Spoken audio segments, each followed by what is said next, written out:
Okie live, I think. That isn't YouTube. There we go. There we go. Live, I think. Hopefully. Excellent connection. I get the video there. There we go indeed. Now just to get chat up. And I should be good to go.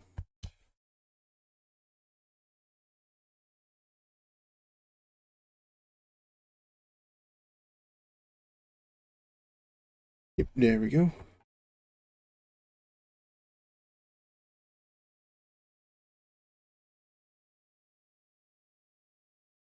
Nice. I have chat up, I have stream up. Connection is saying it's excellent. We are ready to go. Yeah. A couple of minutes late this stream because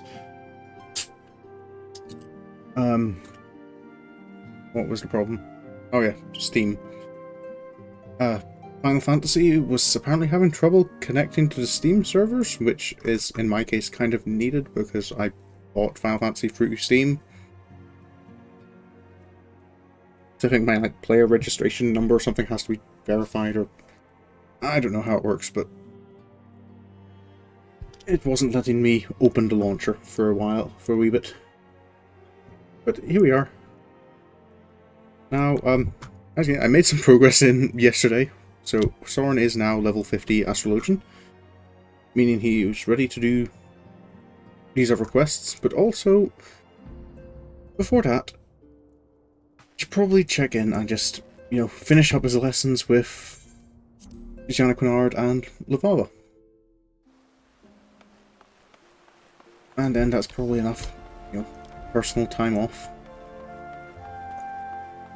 About time for him to get back to work.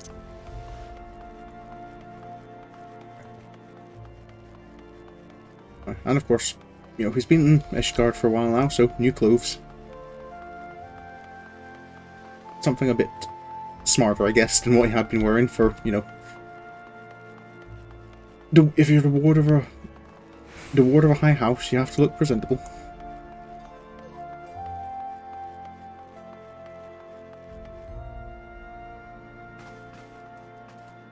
Sir Janicnod. Greetings, Sorin. The stars tell me you've been rigorously following Lavava's training regimen.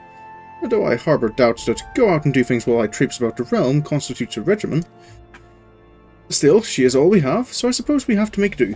And, as the stars would have it, she has just sent word that she is ready for us to attempt the opening for the second Heaven's Gate. You are aware of the 7 heavens, are you not? And just as there are 7 realms of the underworld, so too are there 7 realms of the firmament. Each of the first 6 represent one of the 6 basic elements: earth, ice, water, wind, lightning, and fire. The 7th and final heaven representing the element's astral polarity. The first 6 heavens are represented by the 6 constellations which each revolve around the pole star. Astrologians of the Charlian school draw on the aether contained in the celestial bodies represented in the constellations by unlocking or opening the gate to heaven. By opening the gate to heaven that constellation is correlated with. There's no actual gate. Think of it as more a portal to the soul. You're opening your mind, allowing for attunement with these distant bodies, much like one attunes with an aephorite, but on a far grander scale. Oh, hi Money, you're here early tonight.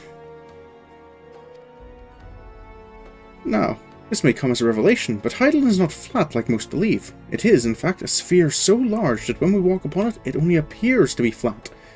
Because it is a sphere, there are some locations better suited than others for observing certain constellations. That's what Lavava is doing right now. Finding a location in which the next Heaven's Gate will rise to a position directly in mid-heaven, where it will be easiest to attune with. And it seems she has found one, near the final prayer in Eastern Fanalan. Fanalan, sir, that's... Final prayer is where again? That looks fairly out of the way.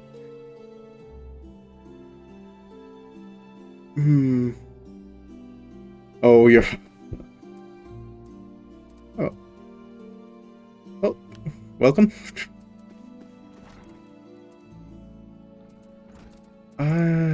That's... Going back to Fanlan is... I think my best... I'd probably head to Camp Tranquil first. I'll meet you there, Janakinar. Just, it might be late. Then if I go north from... go south from here, avoid High Bridge. I should be able to avoid most, maybe all of the brass blade presence about the area.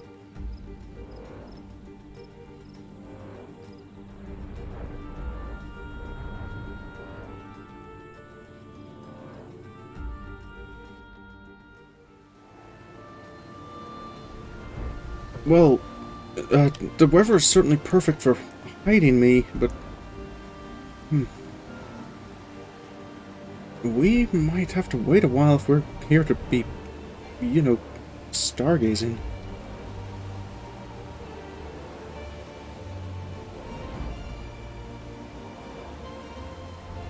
Can't even see Ul'dah from here, let alone the stars.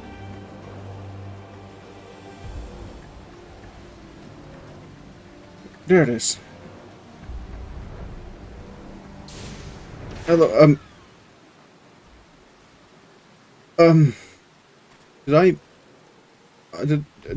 did I miss something here? Sir Quimprain? The journey here was uneventful, but the moment we arrived we were set upon by bandits. I had no trouble driving them away, but I fear they may return again in numbers. Focus on your training, my lord, and I shall keep watch. Just bandits? I guess that's... that might be a little bit distracting. Sir Janaquinard? I don't believe my travels have ever taken me this far south. A tad dusty for my tastes, and warm, and dry, and brown. Dry, my lord. Sure. Miss Lavala? Here at last, I see. Bandits have kept poor Quimprain busy, harrying our camp since we arrived. I do believe the old man enjoys the excitement, however. I'm certain it beats wiping the arse of a noble brat whoring away his uncle's fortune while dreaming of becoming a real astrologian. I am very capable of wiping my own arse, thank you very much. And Quimprain has never once complained of his duties. Of course he hasn't. Your uncle pays him to smile and nod, and I'm sure a comfortable position in the pillars beats chasing off the cloud rats in the broom to flavour his soup. Oh, are we here to trade banter, my lady? Because I was led to believe we'd be unlocking a celestial gate. You'll find Quimprain has many good uses. Has a good many uses. I haven't the faintest doubt that he will most ably handle any ruffians who happen to come stumbling about looking for prey. Now, Sorin, and Janaquinard, we must be patient and wait for the constellation to reach its highest and brightest point, a point at which its flow of aether is the strongest in relation to Heidelin. And I guess until the rain stops as well. Hopefully the rain stops first.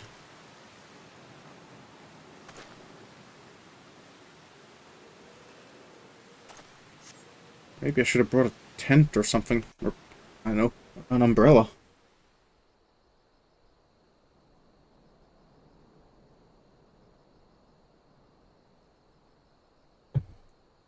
There, Sorin, the balance. Focus on the constellation and attune to its power.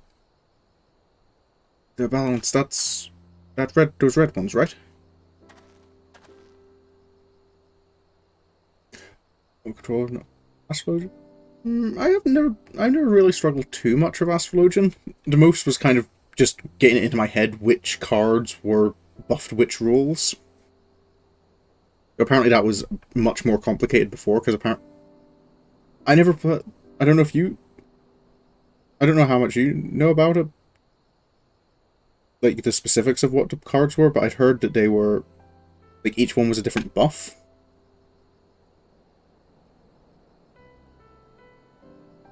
The balance represents the heaven of fire, a realm made prosperous by the blessings of the traders, but at the same time, one whose equilibrium is maintained by the divine judgment of Azema, the Warden.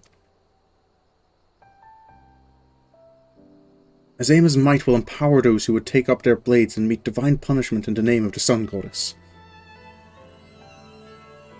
And thus has the balance burned crimson in your heart, unlocking the gate to the second heaven.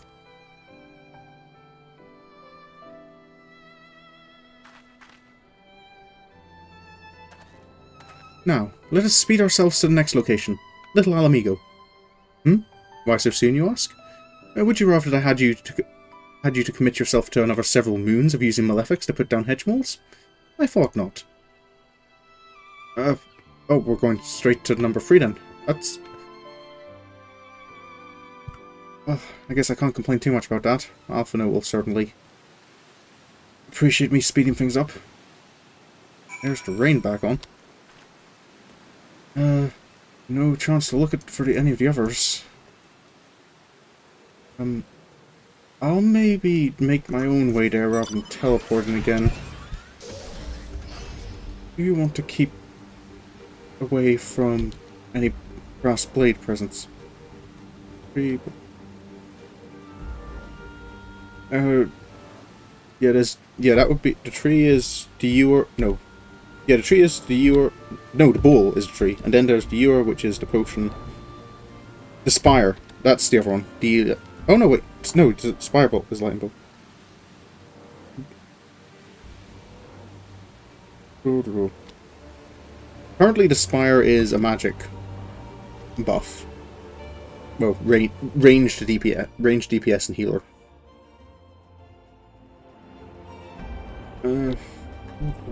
What are the other two? You've got the ewer. Yeah. The bowl, the ewer, balance, spire. The spear and the arrow, those are the other two. My guess would be then spear would be a physical buff and arrow would have been a...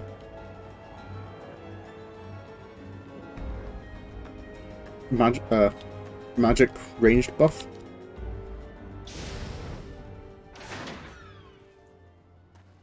I don't like getting this close to the brass blades. Lord Janikard complains of the sand, but only because he sees it as a nuisance. The sand can be a wonderful thing if you know of its benefits. For example, it can be used to polish your mail or cover your body at night to stave off the desert cold. Ah, am I boring you, my lord? Sorry, I thought you were about to talk about using the sand to bury, other bodies. One gate in my first 17 years, and now look at me. Perhaps my previous methods of training were not the most efficient. You don't say, sir. Be patient, Sorin. Allow the stars to make their ascent to mid-heaven. Once they have, survey the skies and let the power run through you.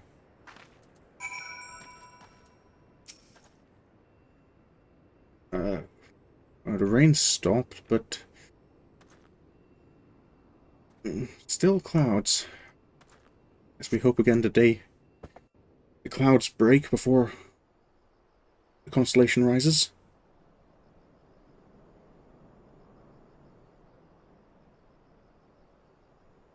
Raise your eyes to the stars and witness the violet glow of the spire. That's... oh, there it is. In the third heaven rises an iron tower of spinning gears and taut springs constructed by the builder himself. It is assailed without cease by the jealous Rolger, but the destroyer's mighty 11 bolts only serve to power the spire's clockwork soul. It is through the blessings of both creation and destruction that strength is granted to he who sees his stars rise under this sign. You have now opened the gate, and its power is yours to command.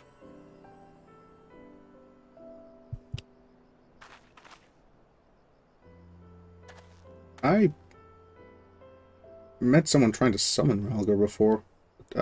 Never mind, that's another story. Using the Arcana to draw upon the powers of the stars they represent.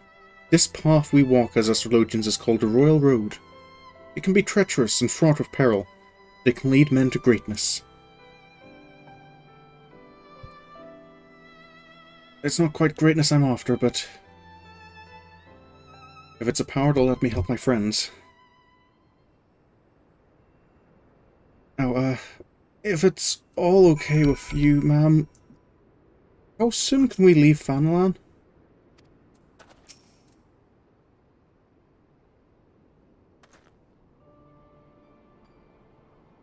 Your realm is quite the paradox. On one hand, it is full of life, magic, and wonder, one of the richest lands on all Hydaelyn. On the other, it is literally brimming over with strife. Take little Alamigo, the wretched souls displaced from their homes by the flames of war, or Ishgard, mired in its own pointless conflict with an enemy so old it does not even remember why it fights. The foolish believe that it is their fate to suffer, and so they turn their gaze away from the stars, when those self-same stars have the power to show people there are many paths. But that power can only be channeled by the few, those like me and you, and, to a lesser extent, Janiquinard. And it is our duty to use that power to benefit those who remain lost or misguided. Remember that. Maybe one day you will truly become my grandfather's successor. That is exactly what I've been trying to tell the Astrologians of my home nation. Why disregard something that has the power to grant succor to the wounded? The power to uplift the downtrodden, or strengthen the weak? The answer to that is easy. Empowering those without power lessens the power of those who already have it. Heal the weak so they might rise up and topple those who made them weak? Why would anyone in a position of power do that? Even our great nation of learning is corrupted by this manner of thought. We hoard our knowledge so that we might remain the brightest. Why do you think that it took so long for Professor Mace to visit you, Janiquinard? Yes, I know what he told you, but that was not the whole of it. Those of the ruling quarter did their damnedest to stand in the way of my grandfather, worried that his passion for his field would kindle widespread interest in Charlian astrology, and they only allowed him his recent trip, knowing he was now too old to do aught of the sort. Unfortunately, the ruling quarter did not realize I would be accompanying my grandfather. Sorin, these past turns of the sun have been most fruitful, yet while you have opened half the heaven's gates, there's still much of what we like to refer to as the Royal Road ahead of you. Take what you have learned here in the Southern Deserts, and transform that knowledge into strength. If you wish to know more of the Royal Road, I suggest that you discuss with Janiquinard back in Ishgard. If my grandfather is to be believed, his time transcribing tomes back at the Studium Scriptorium, should have left him more than capable of handling that task. I'll see you back in Ishgard then. Really hope he didn't recognize me. I never really used this entrance into Alamigo, did I?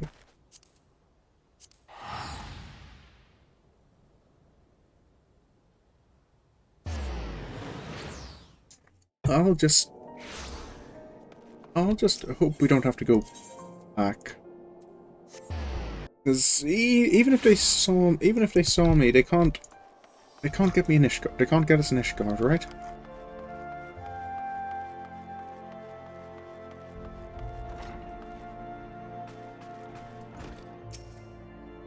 So, Janiquinard, you were going to explain more about this Royal Road to me? You wish to know more of the Royal Road? I seem to recall it had something to do with reassessing the attribution of an arcanum before reading it, which would result in a slight alteration of predestination. Or perhaps it had something to do with the kings and queens on the minor arcana. It was over a decade ago. That's...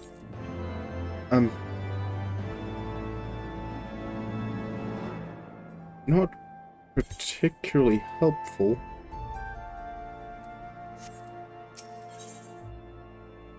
Oh, it's here I get redraw. Well, what now, Janiquinard? Sir Janiquinard, remember? No. Are you doing well, Sorin? Well, that at least makes two of us. I mean, I cannot keep such important news from you, Sorin. Lady Lavalva and Quimperine. Just last night, they fell victim to another ambush at the hands of bandits. The ever-resourceful Quimperine proved his invaluable worth once again with a dashing display of chivalry that would shame any knight in the sea. A statement that attests to the sorry state of our knights. But that is a chat we can have over a different cup of tea. When Lady Lavalva attempted to retire to her room at that filthy inn, the Broom, I had our sorely disused second floor cleared and furnished with trappings from my own home. She is up there now, and asked to see you the moment you arrived. Is everything okay? Miss Lavalva?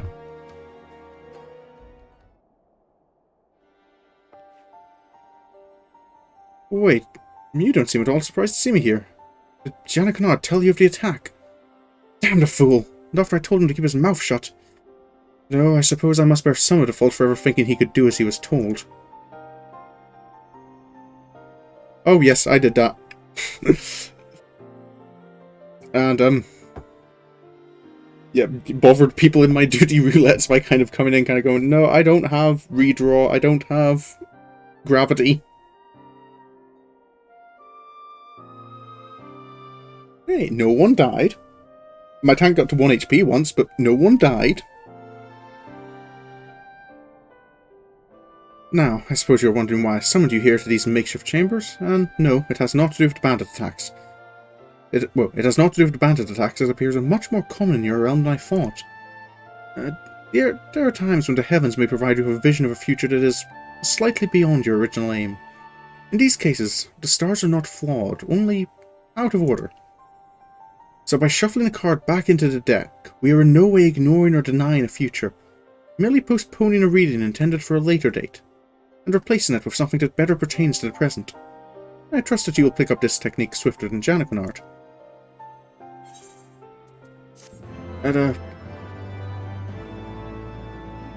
Forgive me if I'm out of place, man, but that does, when it comes to fortune telling, that does kind of sound like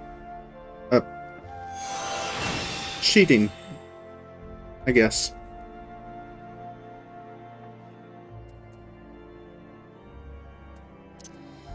Redraw. Yay. This is very helpful.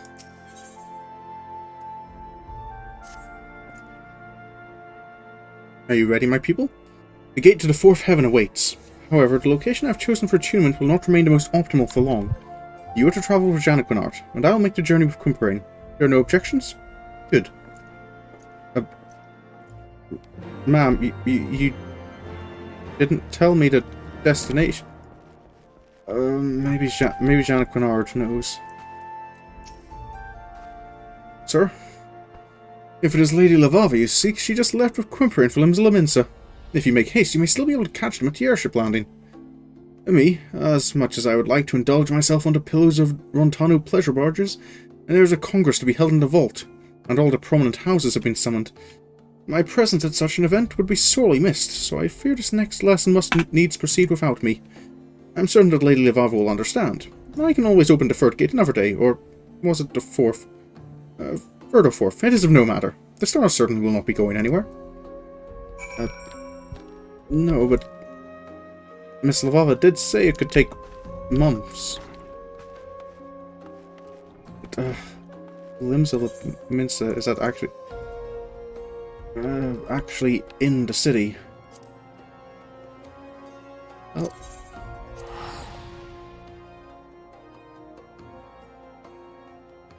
Limsa is kind of my home in Eorzea.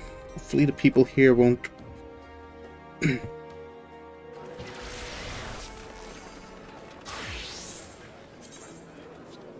be too bothered by my presence. Maybe word of what happens has still to get out. There's Sir Quimperine. Where's Miss Lavava? My lord, the Lady Lavava is missing. We disembarked the airship together, but became separated into chaos at the landing. As seen as how the lady has found herself the victim of bandit attacks twice since arriving in Eorzea, I fear she may be targeted once again, especially considering the location. This is my first time setting foot in Limsa, but I've been made aware of its landmarks. Might I suggest we search independently so that we might cover more ground? I shall start with several of the seemingly more disreputable locations, such as the Drowning Wench, the Astalica, and the Missing Member. Would my lord be so kind as to search Fisherman's Bottom and the Coral Tower? Let us meet at the Seventh Sage once our survey is complete. Fisherman's Bottom is... I mean, I can understand why people unfamiliar with the city would see it as a safe place, but... if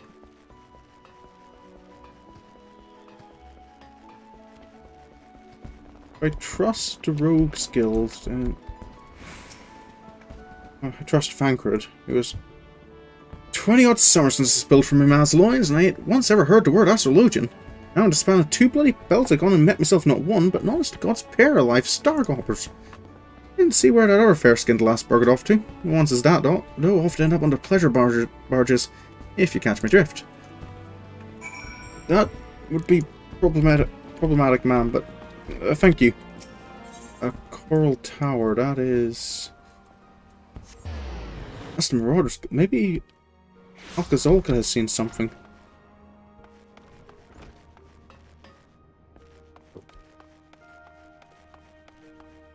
Apparently it's Captain Commodore? Another Astrologian! How odd. It's not often that even our city-state, known for its diversity, welcomes a single reader of the stars through its gates, let alone two, and in the same day no less. Yes, I took a few moments from my duties to speak with her about the city-state, as she seemed quite interested in our dealings with the Sahagin, the Serpent Reapers, and the Gallian Empire. I told her what I could, but she left after only a few moments. It was as if she thought she was being pursued, but the Charlian was gone before I could assign her a yellow jacket escort. Thank you, Commodore. I'll see if there's got to be more information I can find.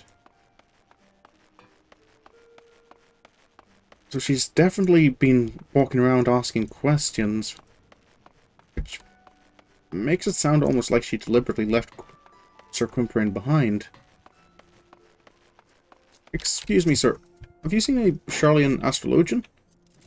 Aye, I seen me a stuffy lass in rum garb poking her loverly head in holes where it weren't wanted. It's rare we get one so worldly down the gurgling belly of the tower. I had to halt train to work out what the fuss was about.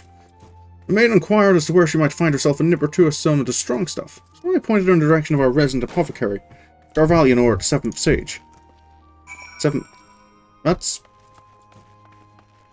That's convenient, I guess. That's where Sir Quimperine and I agreed to meet.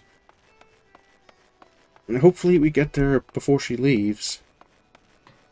Or well, at least one of us gets there before she leaves. Doesn't look like there's much point teleporting.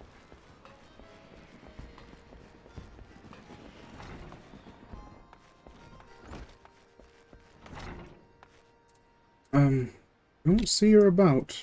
Sir Quimperine?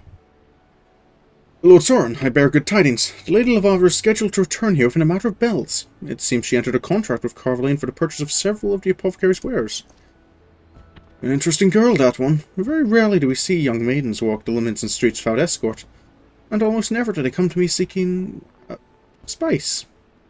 Still, she did appear quite uneasy, as if being watched or followed. Suspicions, I must say, are not uncommon in our fair city. Might she be in some manner of trouble? Those few who agreed to speak with me at the Drowning Wench and the Missing Member claimed the same. My short stay on the Astalacia bore no fruit whatsoever. What were you able to find, my lord? Not much more, to be honest. I see. So we have ascertained that the lady is being followed, and that she is aware of the fact. If this is the case, I believe she will attempt to move somewhere she will be in plain sight of as many people as possible. I doubt that will help in this town. Kidnappings and killings are conducted in broad daylight here, and when they happen, most people just keep their heads down, so as to not have them removed from their shoulders. Oh, damn this town! My lord, I shall set out once more and try to locate Lady Vava. There is still the chance she may return here on her own, so I ask that you remain in case she does.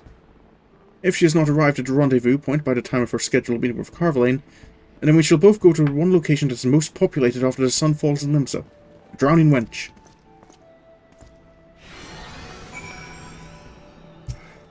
I guess it's just a matter of waiting for me then.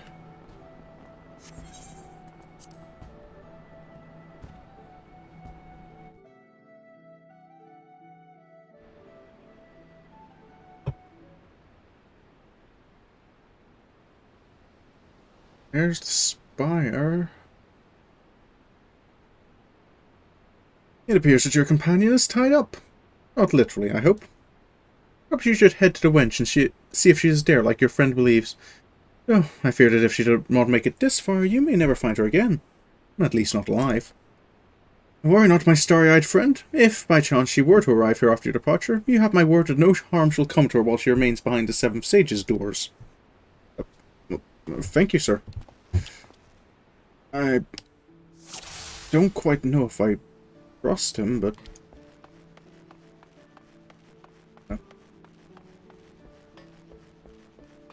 He at least seems reasonable. Then I don't feel he'd attack a paying customer. Excuse me, ma'am, have you... A woman in black? What's wrong with women standing for you? Sorry, ma'am, that's not quite what I'm gonna leave.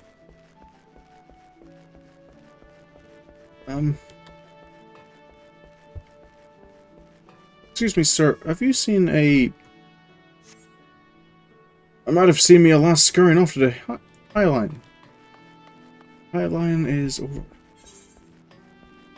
That's... No, that's the anchor yard. Oh, this is the Highline here. Miss Lavala? Wait. Be brave.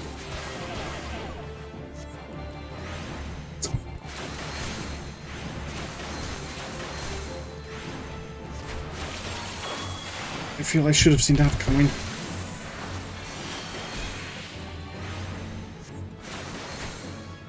Whimpering. Good saying. Oh, I did change language right to English, didn't I? Yes, I did. Where are we going again?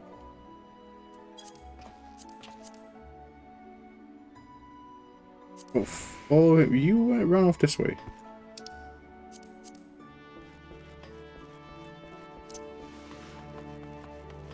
I think this is where I saw. Oh, yep. There.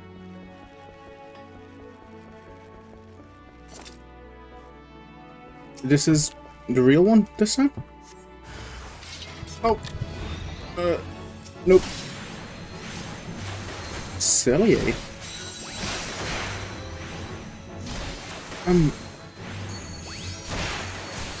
I can understand your annoying... You being annoyed, Sir Cumbrain. Something bothers me a little. That is... The magic they're using is Astrologian magic. Which would... that would suggest these... Oh.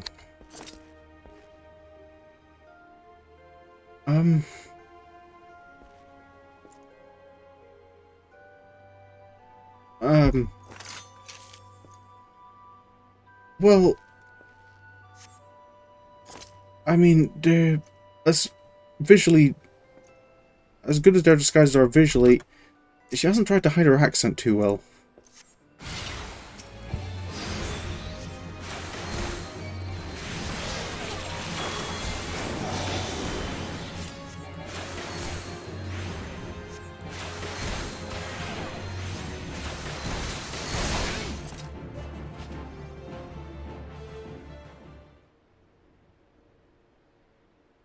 Lady Lavava? Lady Lavava, you have my apologies. It was my fault I allowed us to become separated. Do not blame yourself, Quimprain. I sensed danger at the land, and it was my instinct to run, as ever I have. I forgot that I could trust you.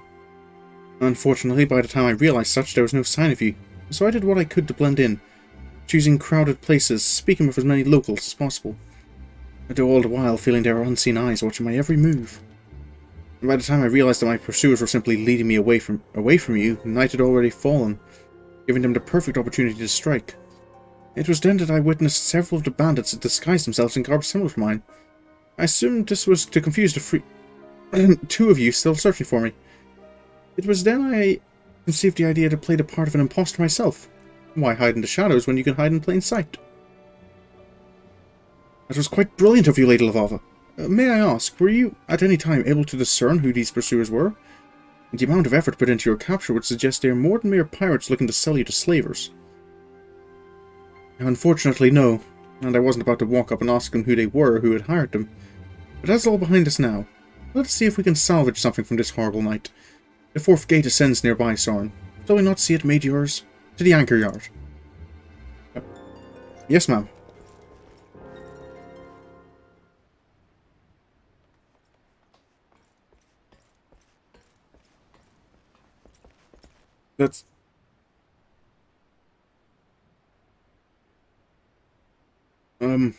They don't look particularly friendly. Well, I'll be a barnacle on Kraken's arse, if it ain't the Star Goblin lassie come to scry us our fortunes. Tell us, which one of you'll be dying first, like? A beat red knight with a carp in his codpiece, or a stern-faced Frencher on his hobby horse? God damn it, how many pirates are in this godforsaken hell? I wish I had some kind of response to that, ma'am.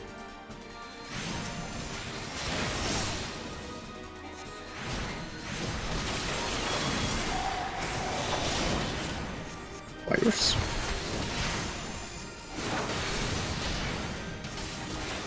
Oh, shrimp wearing, you are taking a lot of damage there.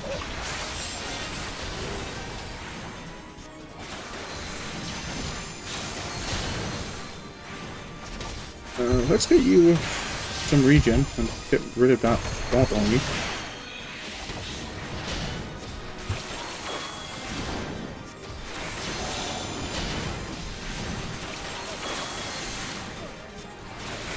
Just the... More running away. Oh, she has friends.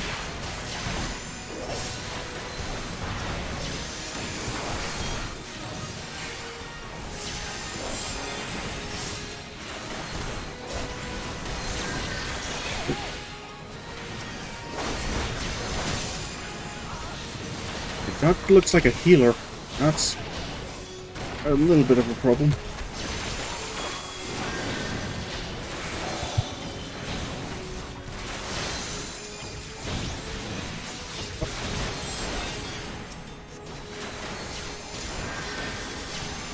Oh, hello.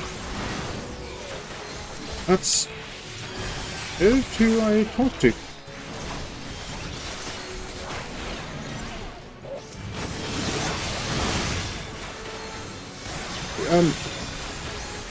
Maybe not the best time to, ma'am, but see, not everyone in them's as bad. Oh, hello again, Catherine. How are you doing today?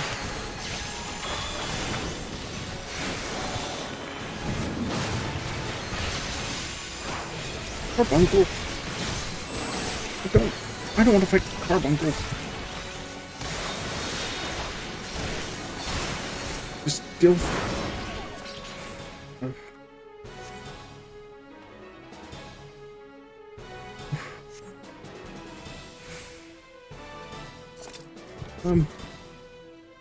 Well, I think I didn't quite catch that, but I think that was someone potentially interested in learning astrology, Miss Lavava. No, this isn't quite Ishgard.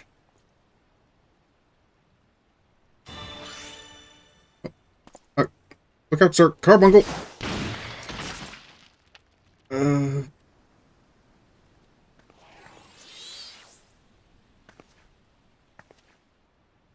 We met before.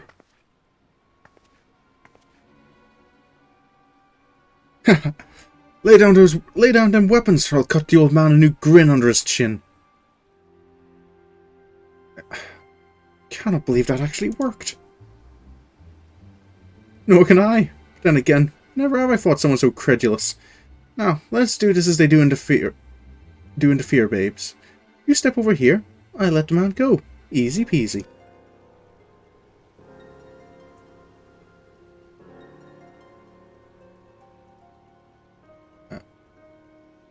Wait, I know you. You're the bandit leader who attacked Lady Lavava's grandfather in the Black Shroud. I thought that was... Someone has a good memory for being so on in years. Well then, this changes everything. First off, I can drop this annoying pirate accent. Oh, I was supposed to be a pirate accent. Okay.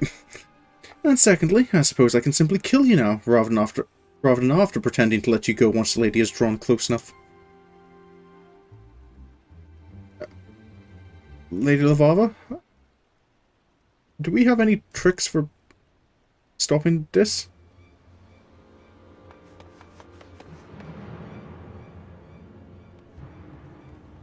No. Commodore Raynor. Stop right there. Unhand that man or I'll have your head tarred on the prow of a galley by cockcrow. First maniacal marauders, then feline fishers, and now the Commodore of the swift and fast Locratic Navy. How many more gods is this machine going to drop on me? Until next time, Lady Lavava. Ma'am, that's the ocean that...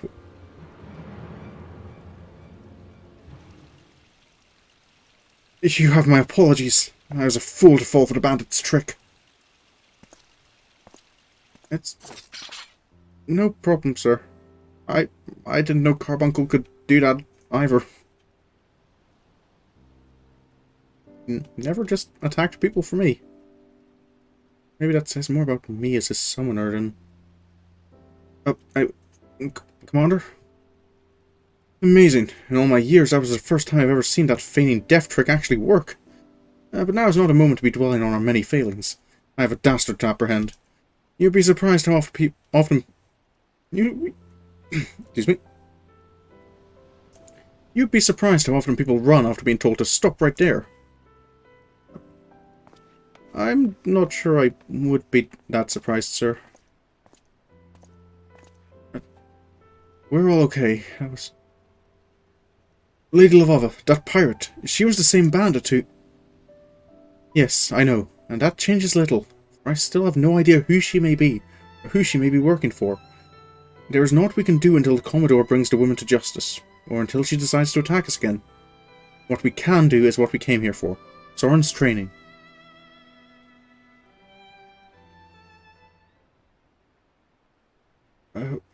Well,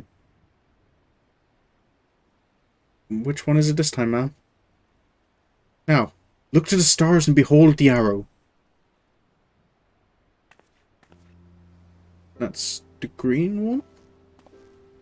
The fourth heaven, or the heaven of wind, was created atop a lofty peak by Ishgard the Wanderer, whose footsteps had been guided by the navigator. That's a fitting one to see in Limsa. The wind that blows off Lim Lane's seas guides the arrow fast and true, and so shall it deliver the weary souls of those trapped in the mire of confusion, indecision, and over-contemplation. The fourth heaven has opened its gates, allowing you access to its sacred penetralia. From this day forth, its powers is yours to interpret and wield.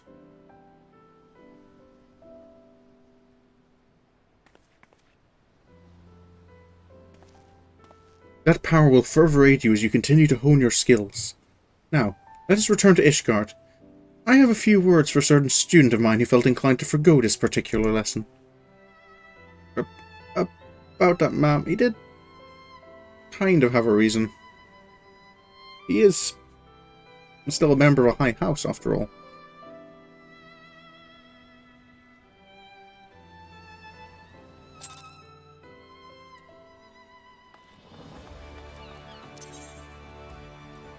I guess it's back to Ishgard then.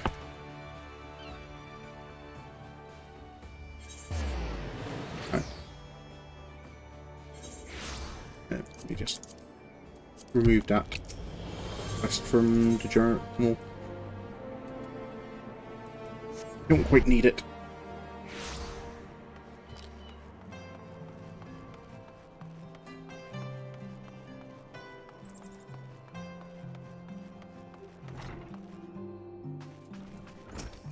Sir Janiknard? Ah, Sorin! You might have had the decency... What voice did I do for him again? Ah, Sorin, you might have had the decency to warn me that Lady Lavava was in a mood with me for not joining you. You seem to think that I was to blame for your misadventures. And why would that be? It is not as if my being there would have prevented the bandits from attempting to abduct Lavava. And these being the same bandits who attacked you in the Black Shroud, which, by the way, is another location I was not at. This is plainly something far beyond our control. And furthermore, it is not as if I was merely sipping cordials and waltzing with baronets. I was helping further our cause. I spoke with several high-ranking cardinals about Lady Lavava being granted the opportunity to speak at the vault regarding Charlian astrology. What do you think of that? I was politely turned down, of course, but it is the gesture that will one day lead to another gesture, which will one day lead to a head inclined slightly in the general direction of another gesture. Little steps, my protégé, little steps.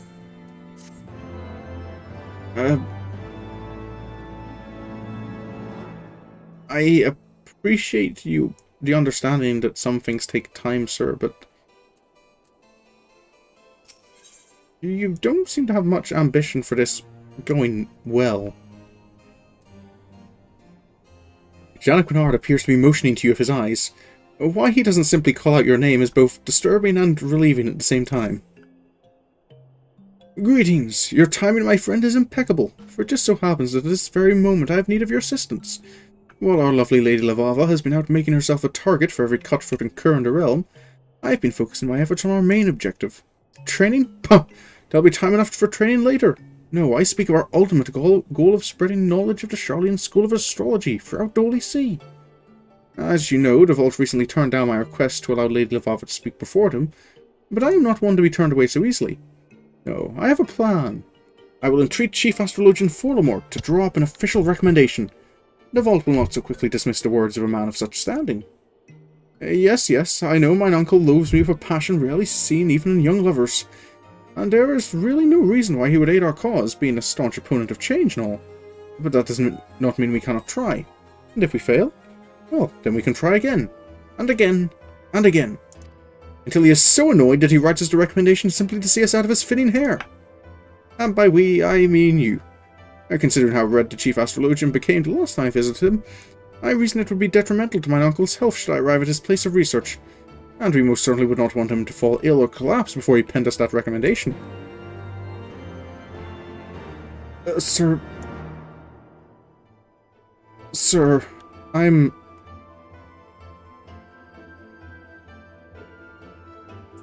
I'll talk to him. I'll do that much. But,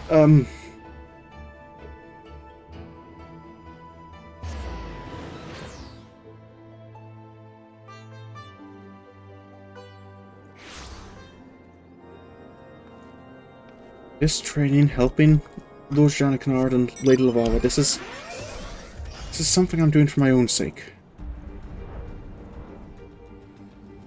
If this power can help me prevent another tragedy.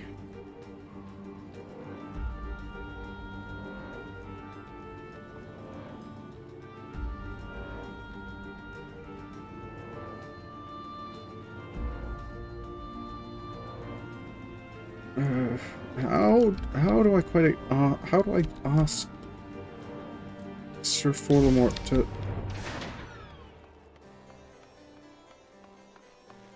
write a letter of recommendation, though? That's not exactly my strong suit. Maybe I should have asked Alphino for help in this one. Who do I see disturbing me this fine morning but Janequinard's newest manservant?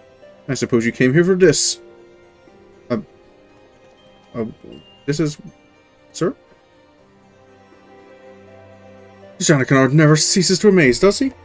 Not only does the lout have the nerve to ask me, for aid, but he then refuses to do me the common courtesy of accepting that aid in person. Ever the entitled little shite. More worried about his popularity amongst the fairer sex than how his actions disgrace his family name. Ah, the slackjaw. I suppose you were wondering why in the world I, of all people, would agree to such nonsense. Well, it is simple. Allowing the heathen astrologian to dig her own grave in front of the entire vault in the Ishgardian astrologian community will only serve to accomplish what I wished from the very start. Charlian astrology has no place in Ishgard. It has no place in Eorzea. It has no place in this world. It is dangerous and it serves no purpose but to take our eyes off what is truly important. Using astrology to free us from the dragon menace and ensure man's return to Halone's kingdom. Lavava's differing will only make it that much clearer. And Janequinard, perhaps this will finally spell his downfall. He has only been allowed to continue this nonsense because he is harmless, too caught up in the luxury of being in line to Count de Durendair's title to actually put forth any real effort into furthering his cause. Charlian astrology is but an oddity which he can boast about at balls to get him in bed with the slatternly maids of lower houses. His father has protected him thus far, but allowing him and this lady to speak, there'll be no brushing under the rug the shame this brings forth. Janequinard will be finished.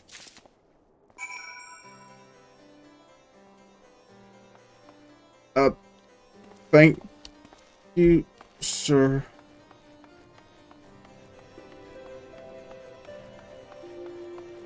That is some level of confidence in, I suppose, the inferiority of Charlian astrology.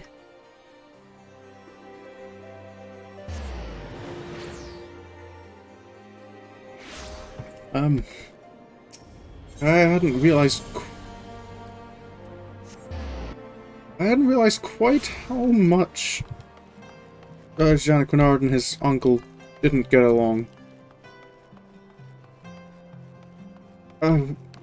I suppose this is a win, right? This is what we set out to do. Inform me right away once Chief Astrologian Fortemps has denied my request for a letter of recommendation, so we might begin work on our next request. About that. Is this... It cannot be. It is. The seal is Fortemps. How did you... What did he say? No, wait. Mayhap it is better that I do not know.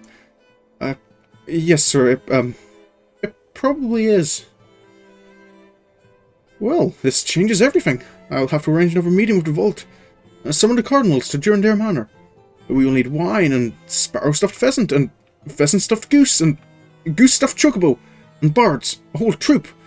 Not to eat, of course. No, I fear I will no longer be able to join you on Lady of Ava's next opening of the gates. Do give her my regards, though, when you see her in Mordona. Mordona, sir.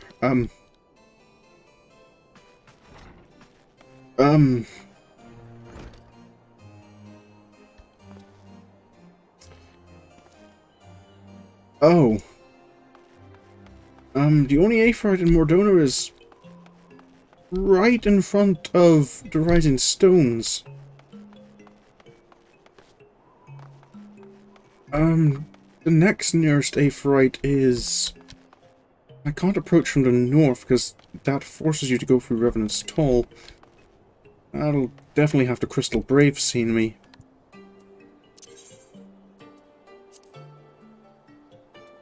I think I can risk heading to the cerulean processing plant.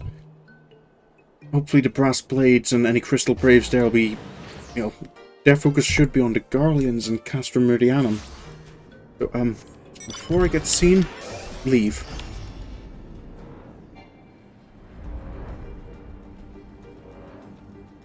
And hopefully with Magitech armor they'll just assume I'm an Imperial Scout or something. Yeah. Let's hope for that.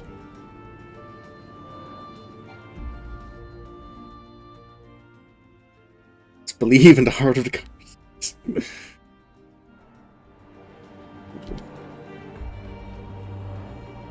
Right.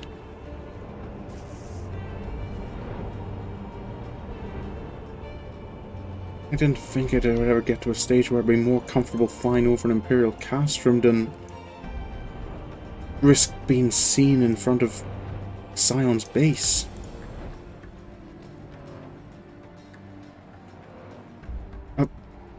This looks like a problem. Sir? Please, I cannot go back with them. What? Those are Ishgardian knights. My lord, bandits! Bandits, sir, they look like Lady Lavava? For once, we were not the bandits' targets. We came across this young woman as she was being dragged into the hills. Though we drove her abductors away, I suspect they've already mustered the courage for a second attack. It is a good thing you and Janet... It is a good thing you arrived when you did. The girl claims she's a student at the Athenaeum, and recently overheard Jeanne Quinard mention we would be conducting another gate opening in Mordona. She journeyed here on her own in hopes of having the chance to witness your astromancy firsthand. I say we give her something to remember. I'll do my best, ma'am.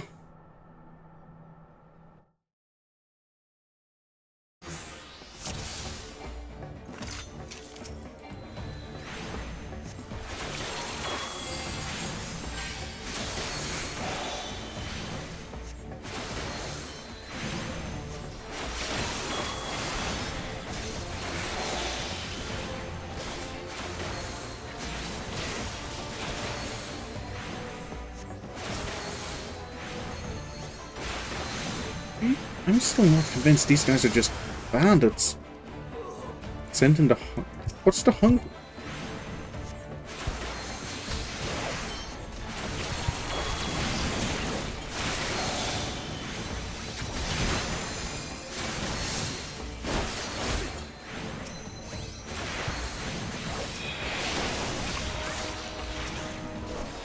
Adolescence, HP recovery.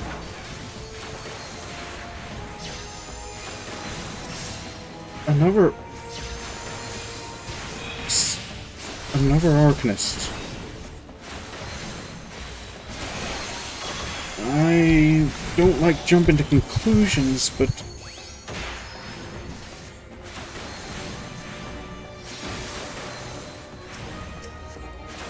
and I feel I recognize that familiar.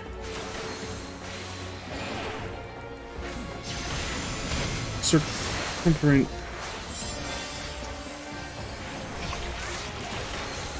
We can focus on the summoner.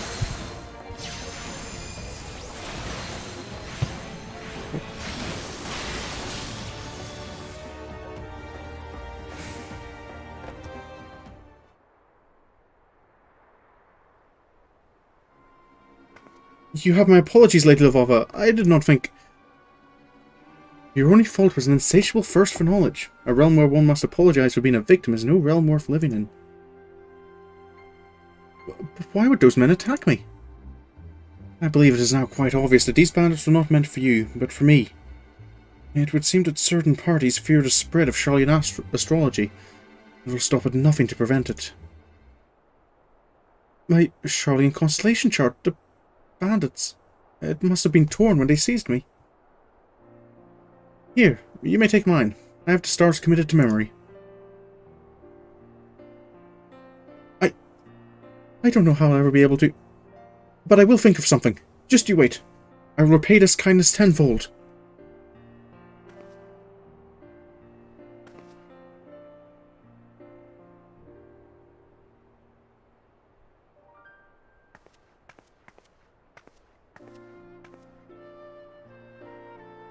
Lady Lavava, you mentioned something about certain parties wanting to prevent the spread of Charlian astrology. Have you any ideas who they might be? I do, but I shall require more proof before I can be certain. You and Sorin should be able to assist me with that. However, as they say, first things first. We have a gate to open. Yes, we're waiting a wee bit. It's still like midday.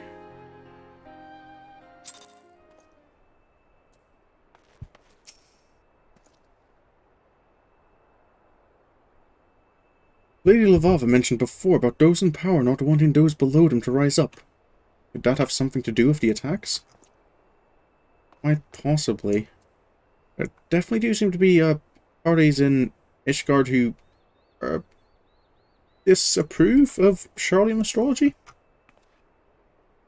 Sorin, the fifth heaven awaits. Open your mind and become one with the stars.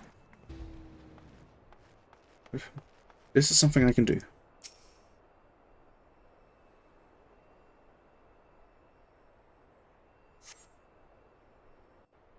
Focus on the stars.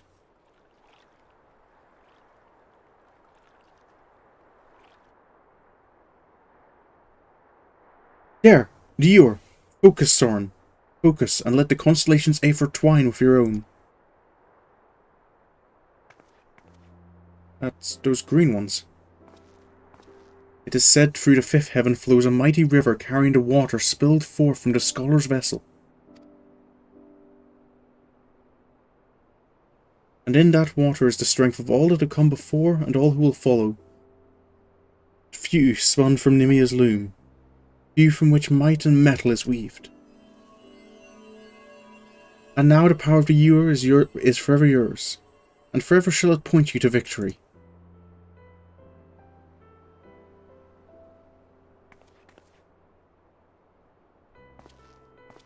While I cannot forgive our patron for skipping yet another of his lessons, I cannot deny that the passion hidden deep beneath all his posturing may have its uses. Word of our field is spreading, and our inherent nature has begun to stir. Curiosity is proving the better motivator than skepticism and faith. Our time may come soon. Oh. Wait, was something about a crit? A ewer is a jug? I believe so, like a specific type of jug. Like closer to a vase. It is a container for liquid.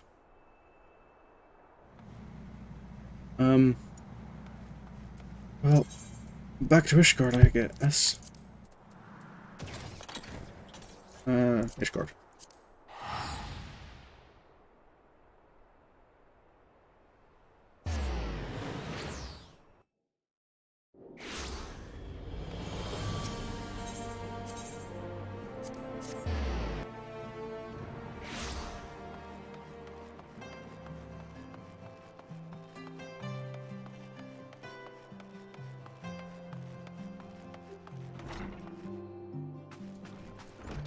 Janet Menard? Do not tell me, Lady Lavava was attacked again. I knew it, and without her reading. My talents grow by the day. What is this you claim? A fellow Astrologian was moved by my words and went to witness the unlocking? That is amazing. I wonder who it could be, though. I would certainly recall speaking in detail with a young, supple mind. I must find this woman and hold another special lesson with her.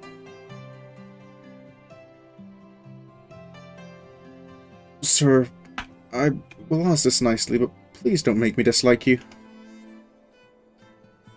A lesson? Ah, that reminds me. Lady Lavava asked me to teach you a new technique before you head to open the fifth Heaven's Gate, which you have already gone and done, but... but it appears you were able to overcome your ordeal without it. Yes, exactly according to my lesson plan. You still wish me to teach you the technique? Very well then, though I do not really see the point. It's useful, sir. I do other things beyond these lessons.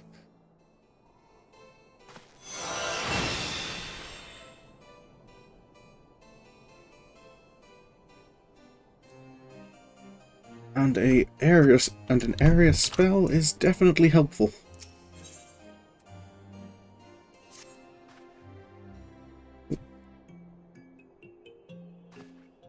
Lady Lavava tells me you are nearly ready to open the sixth and final gate. Yes, I said final. We all know there are 7 heavens, but opening the 7th is impossible. Well, except upon death, of course. An attempt to attune to the pole star would be sheer madness, and most certainly spell your doom. But look at me, even now attempting to tutor the great Sorin, when it is obvious your talent far surpasses mine. Forgive me. Lady Lavava has yet to depart for the location of the final gate. Doubtless she fears yet another bandit attack. But whatever the reason, she remains on the 2nd floor and has asked that you visit her at your earliest convenience. Oh, yep, last one. Level 50.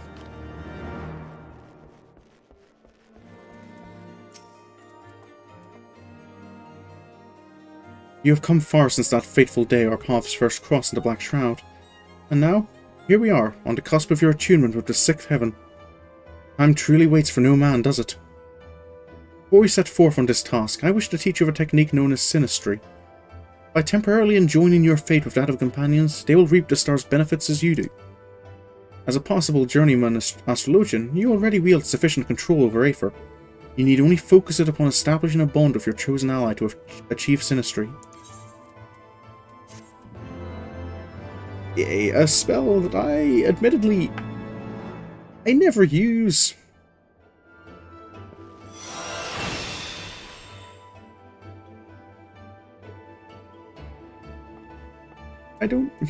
I very rarely find, like, good times to use synastry.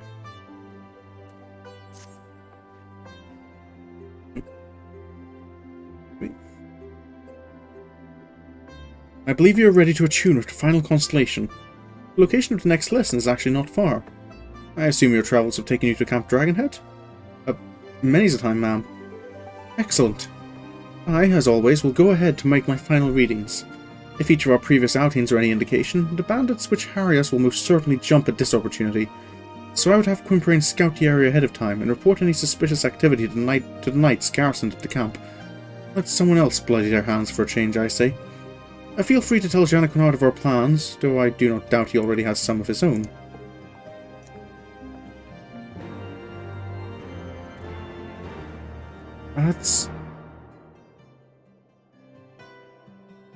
Wait, does Lady Lavava suspect Jonathan?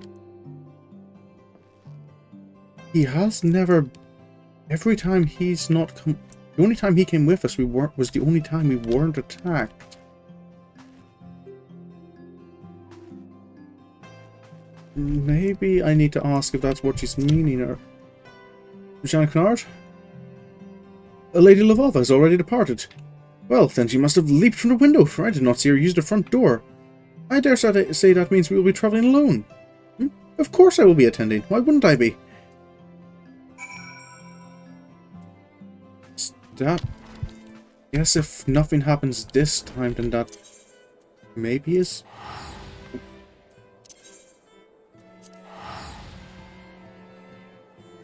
maybe an indication of it. Innocence?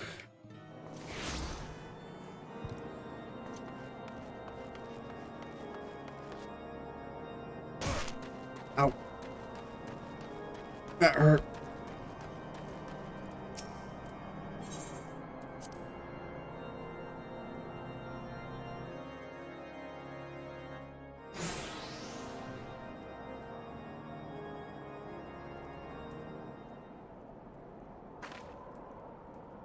Sorin and Jean-Quinard. Well then, it appears given my constellation map to that Astrologian in Refrost was unwise, as my readings for the location of the Sixth Heaven have proven slightly off. However, a second calculation has shown that we are close. The optimal location lies just to the north of here, in a derelict tower known as the Steel Vigil. Oh yeah. I believe you get a copy of those robes at the end of the Heavensward Astrologian quests. I know I'm fairly certain the robes you get at the end of these ones is the same ones that her grandfather Mace wore. You've the look of to learn it about you. Might I ask if you've seen this star map before? It was on the person of an astrologian who came to us seeking help after being attacked. That looks like a... That is my map, the one I gifted the astrologian in Rayfrost. Do you mean to tell me she was set upon again? Your map? Well, then I'm going to have to ask you to accompany me for a questioning. The astrologian claims she wrested this chart from one of her assailants before escaping their grasp. Lady Lavava, why would you assault the same woman you risked your life saving? Because she did not, my lord. Why would you even think something so foolish? There must be some sort of misunderstanding. I was present at the assault. We saved the young maid of which you speak from a party of bandits. And Lady Lavava gave her own constellation map to replace the one damaged by her assailants. My lord Sorin here was also witness to these proceedings. Well, we have our own witnesses who say otherwise, so until we can have a trial and adjudicator who can pass his judgment, this Lavava will have to come in for questioning. For she herself has admitted the map as hers. Sorry, the astrologians tend to have some cloves. They do tend to have cloves. It's alright. I have naught to hide, and arguing here will not bring us any closer to the truth. If anything, I wish to confront this woman who would bring false accusations against those who saved her life. Very well then, take me where you will. I shall answer all of your questions, and you will soon learn who is spouting falsehoods. My friends, you need not worry overmuch, for I shall be in the company of temple knights where no harm might befall me. I will return once I have proven my innocence.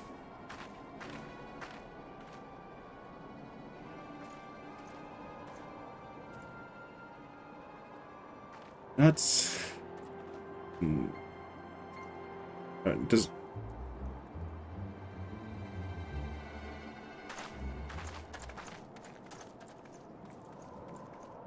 No harm, Quova! That knight was the selfsame astrologian whom we saved in Mordona! The astrologian who now claims we attacked her!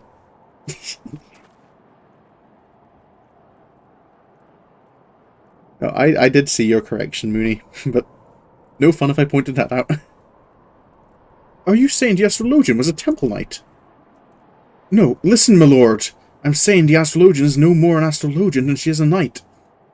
I'm saying we have been played. We've fallen victim to a ruse that has landed Lady Lvova in the hands of those who have been attempting to kill her since she set foot in Eorzea. Then you are saying she won't be safe in the presence of those Temple Knights? Those weren't Temple Knights, my lord. However, they were wearing the colours of our Knights Most Heavenly, and if we were to assault them this near the heavily garrisoned Camp Dragonhead, we would be stuck full of arrows before anyone asked us why we even drew our blades. No, we must shadow Lady Lvova's captors and wait for an opportunity to take her back. How exciting! Can I take point? No, of course not. Quite possibly best if you leave it to me and Quimperine, Janik Nard.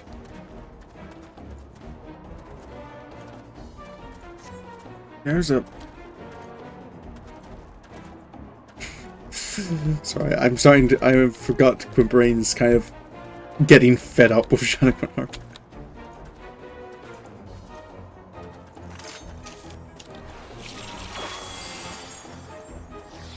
There's quite a few of them.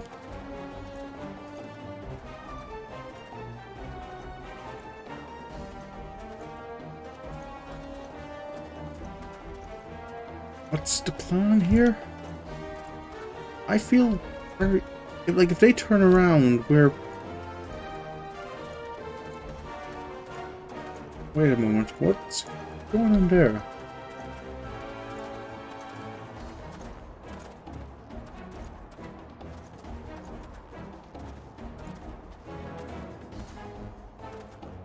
They seem to be splitting off a little.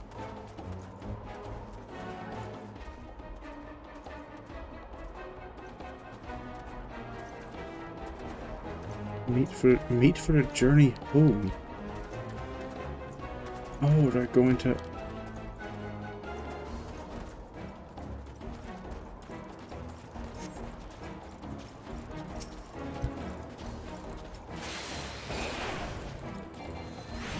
Here we go.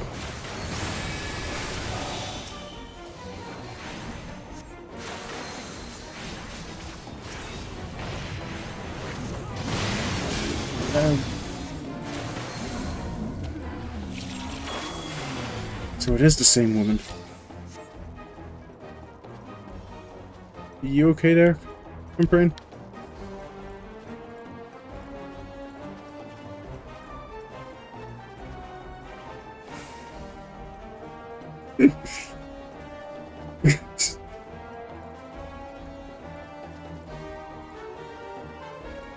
What? There's another one, believe. Attack dragons? Well, it's another opportunity.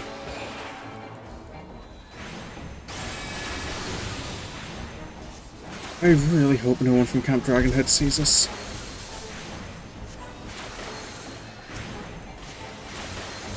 If they were to make it to, say, wait, why would you?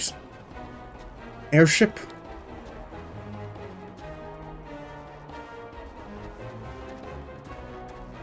If they have an airship, then shouldn't we be finding some way to speed this up? Lord Sir Quimperine, you're doing it again.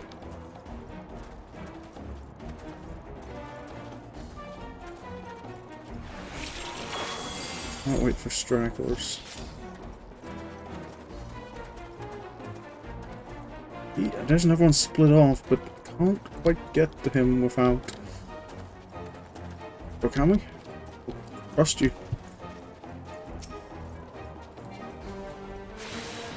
There you go.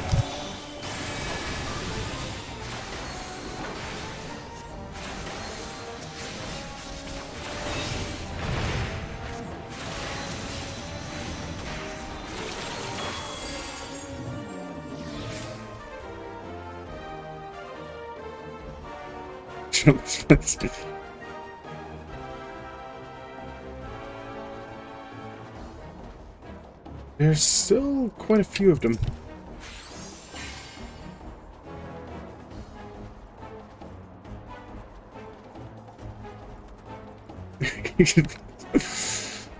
Oh boy.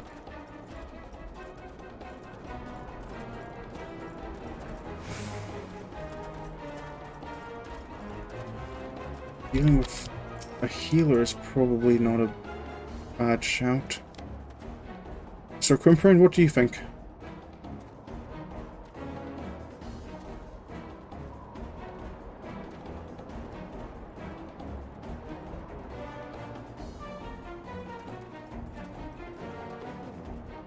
Is he just snacking? Do we want to... Are we ignoring him, or... I guess... He's a even if he is an enemy, he's a fellow healer, and... seems to just be enjoying a snack.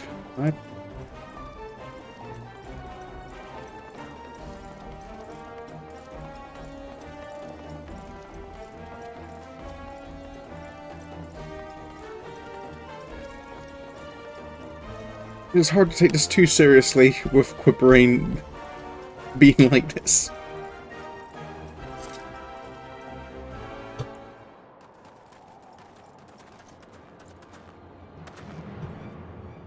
That is indeed an airship.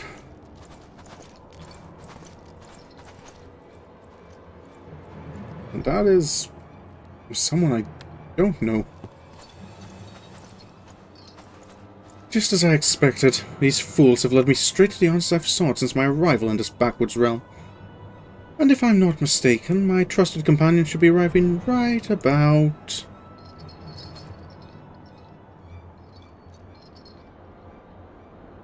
now. I'll be taking this.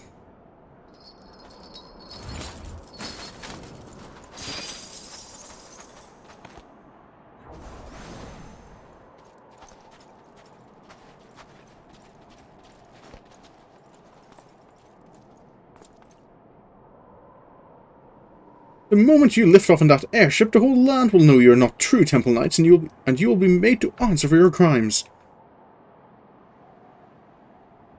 Once we're in the air, it will not matter what anyone knows, you fool. We will not be returning once we have slain you and your friends.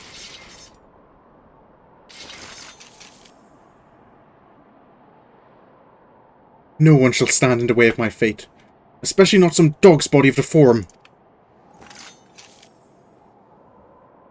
The Forum, ma'am? They're Charlian?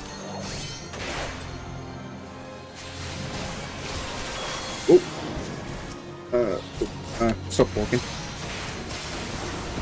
Oh, I don't need... This is... Oh, my fingers were on the wrong buttons on my keyboard. That was what was going on.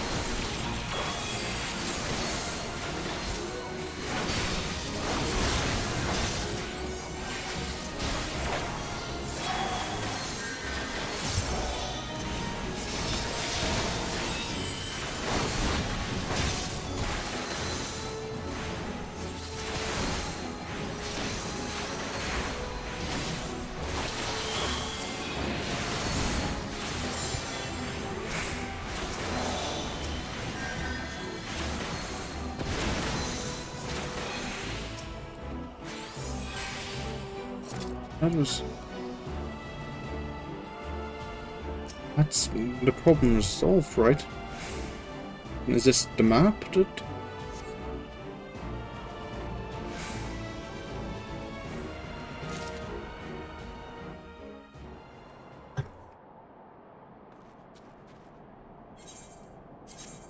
That's not a... It's not Lady Lavala's map. Please, my lord, allow me a moment to gather myself.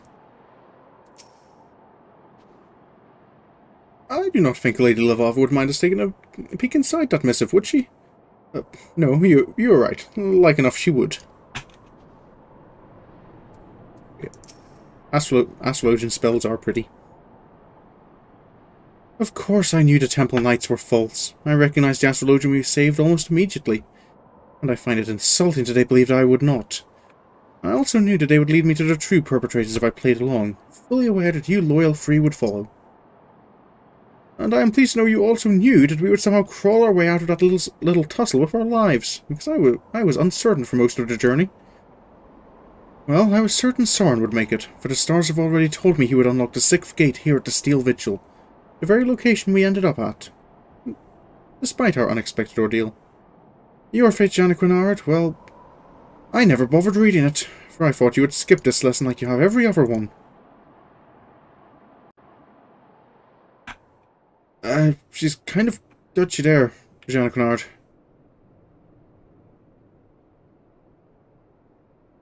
Sorin, gaze upon the night sky and open your soul to the final constellation, the Spear. If I'm right, then this represents Halone. The Spear is the gate to the sixth heaven, where the Fury resides in a palace of ice carved by her own spear. Ice formed of moonbeams collected by the lover, Menfina. The spear fills us not only with the power to overcome our enemies, but also the compassion that is necessary to grant those same enemies mercy. And now that power is yours, to see directed to those whose fates require it.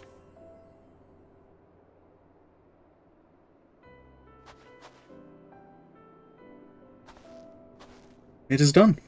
You have attuned yourself to the 6 lower heavens, and now that you know their strength, the true journey begins. Thank you, ma'am.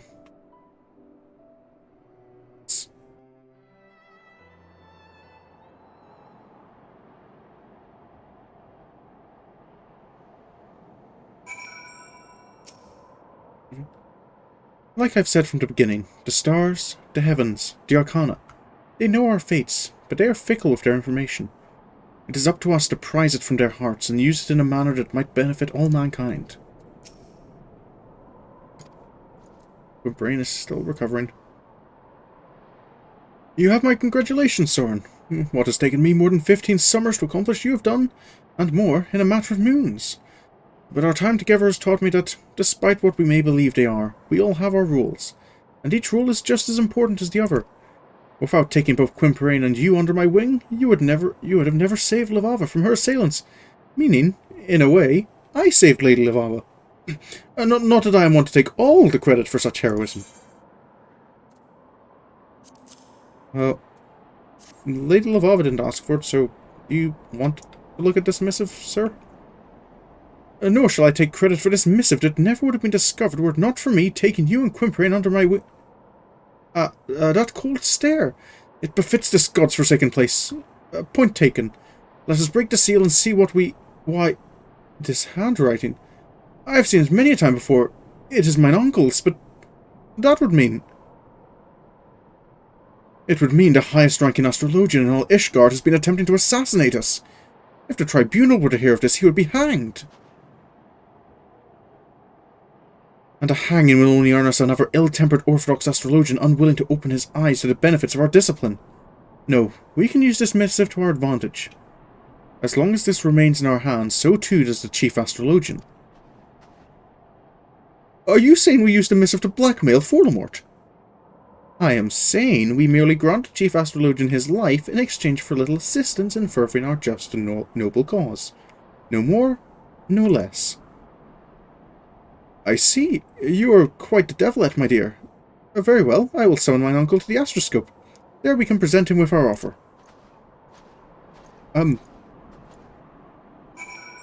Everyone... Dad... Dress it up how you will, ma'am. That is straight up blackmail.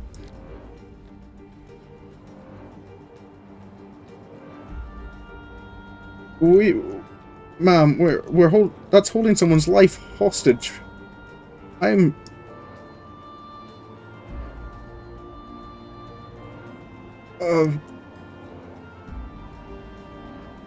For the record, this was not my idea, right? In no way was this my suggestion. I wouldn't want to have the man hanged if I can... Calling it extortion doesn't make it sound any better.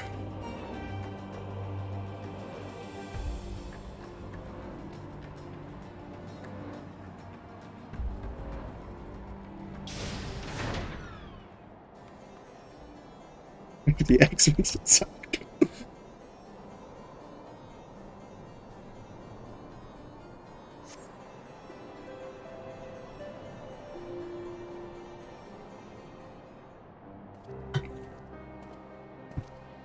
I'm just going to stay quiet and not participate.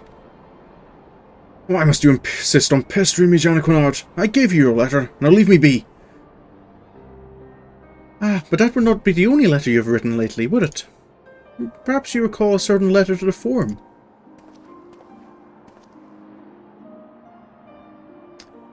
A letter carried by a party of less than savoury characters who attempted to kidnap Lady Levavre and deliver her to Charlians. Not to mention kill me, my manservant, and my good friend Sorin here, who you may have forgotten is currently an honoured guest of House Fortemps. Lord Janequinard, please don't bring me into this. I don't want to be involved in blackmail. A letter's drawn up and signed by none other than you, Nuncle. Oh, but do not presume to misunderstand us. We wish neither your disgrace nor your death. At least not at our hands. In fact, we wish very little from you. Not, you might say, in the sense that you are to never again use your influence to hamper our efforts at spreading Charlian astrology here in Ishgard. Involve yourself no more in the affairs of me or my guests, and your secret remains safe. I will even forgive you for trying to have me murdered. If, that is, you give me your word. It's not as if you've left me with much choice. You have my word, but know that silencing me will not make your nonsense any more accepted in the vault. There are others who will see you fall. Others who care little whether or not I speak my piece. We are fully aware of the peaks we have left to scale. However, we shall not let that discourage us. I have been shown a path that I altogether plan on walking, and the stars shall guide my way. The stars foretell many things, my dear, and not even the best readers can see them all. Do not forget this. So we have silenced him, but to hear him tell it, he was the least of our worries. There's still whoever he was talking to in the Forum.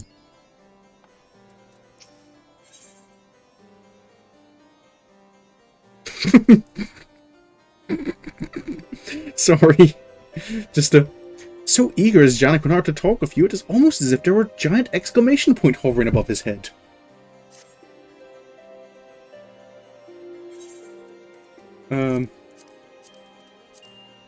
That's only item level 90. It's not quite up to scratch with the augmented ironwork stuff. This, I'm gonna check that is. Oh, that's not even the. That's just level 90 Heavensward stuff. Is it even Heavensward stuff? I think it's actually. Is that just Kashmir? I can't remember what class, what expansion that is. Right. See, now I have a question. Do I start the Heavensward? Do I start the like level 50 quests now, or do you think Sorin should, you know, actually help House Fortemps for a bit?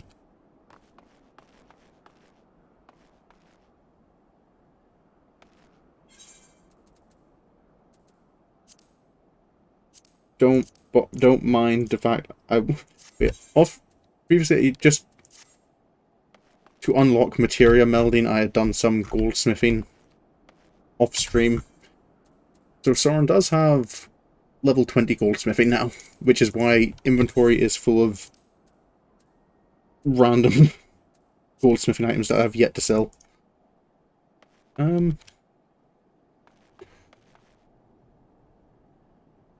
I feel it's maybe a little rude to leave Janequinard at least out here. Maybe I should let him return to the Athenium.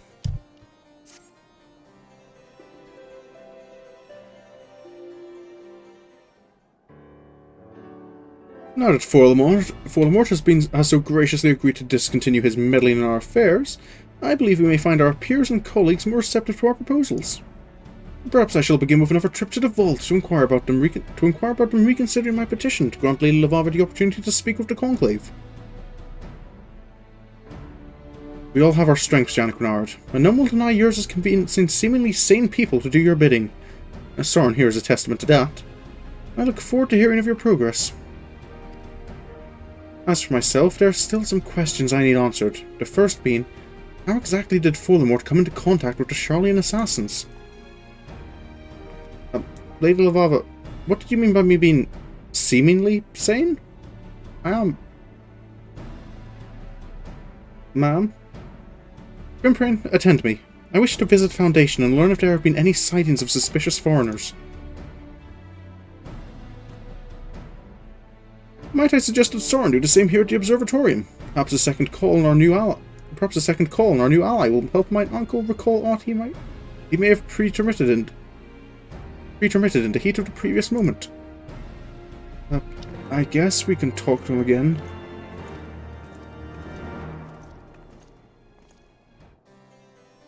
I don't like the idea of just holding the threat of execution over his head to get information. Hello, Lord Fortemps. 7 hells, I rooted day I ever see another Charlian. Please, I've done all you asked. What more do you want from me? Blood? Or are you simply here to boast? Or mayhap you wish to know how Charlians came to be involved in my scheme? Huh, I thought as much. If it was so important, why didn't your Lady Lavava ask me earlier? Her head is so far into stars she fails to see what unfolds around her on the ground. The truth is, it was never my scheme in the first place. It was the Charlians. They came to me not long after Professor Mace's ship was diverted to Fanlan. Oh, excuse me. Yes, I said diverted.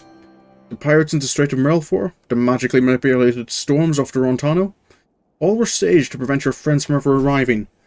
But when they did, the Charlians were forced to change their plans. They required help hiring local hands discreetly, and something they could not do as foreigners. I agreed to lend them my aid because I felt we both stood to benefit from the disappearance of Janet Quinard and that foul shit.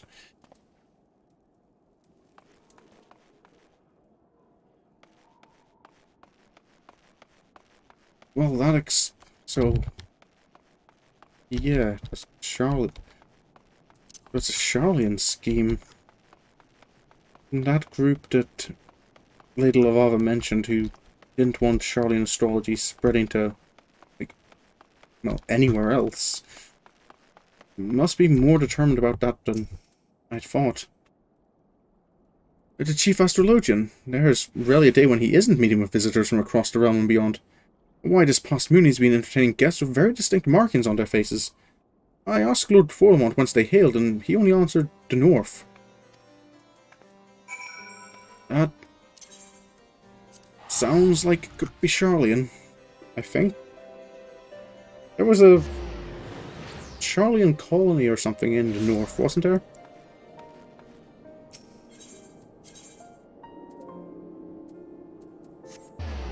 I think it was Janet Quinard himself who mentioned it to me. That was where he learned.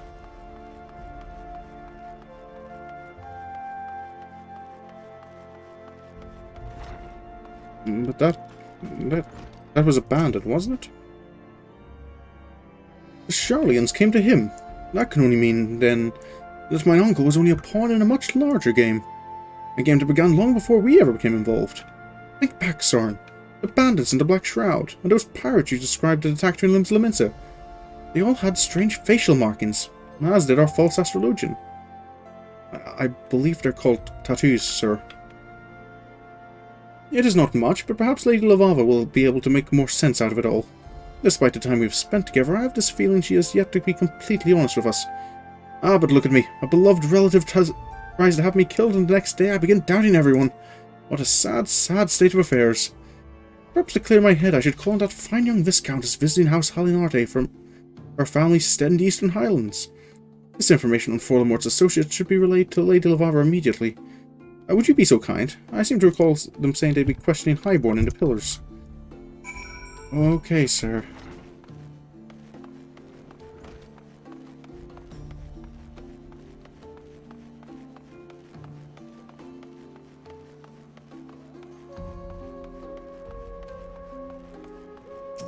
So, Grimprane? My lord, were you able to learn anything of import at the Observatorium? Well, I guess it's not. Lord Fortemps was not the one to hire the Charlians. Lady Lavava will want to know. Lady Lavava! Lady Lavava! She was right here. Oh, we must find her. I would not think any harm could come to her here in the centre of the Holy See, but then again, that is what we believed back at Camp Dragonhead. I shall search the Hoplon. Might I ask you search in the opposite direction, near the last vigil? Of course.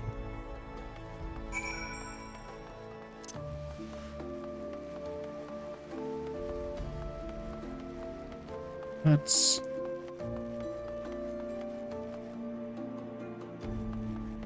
Is that?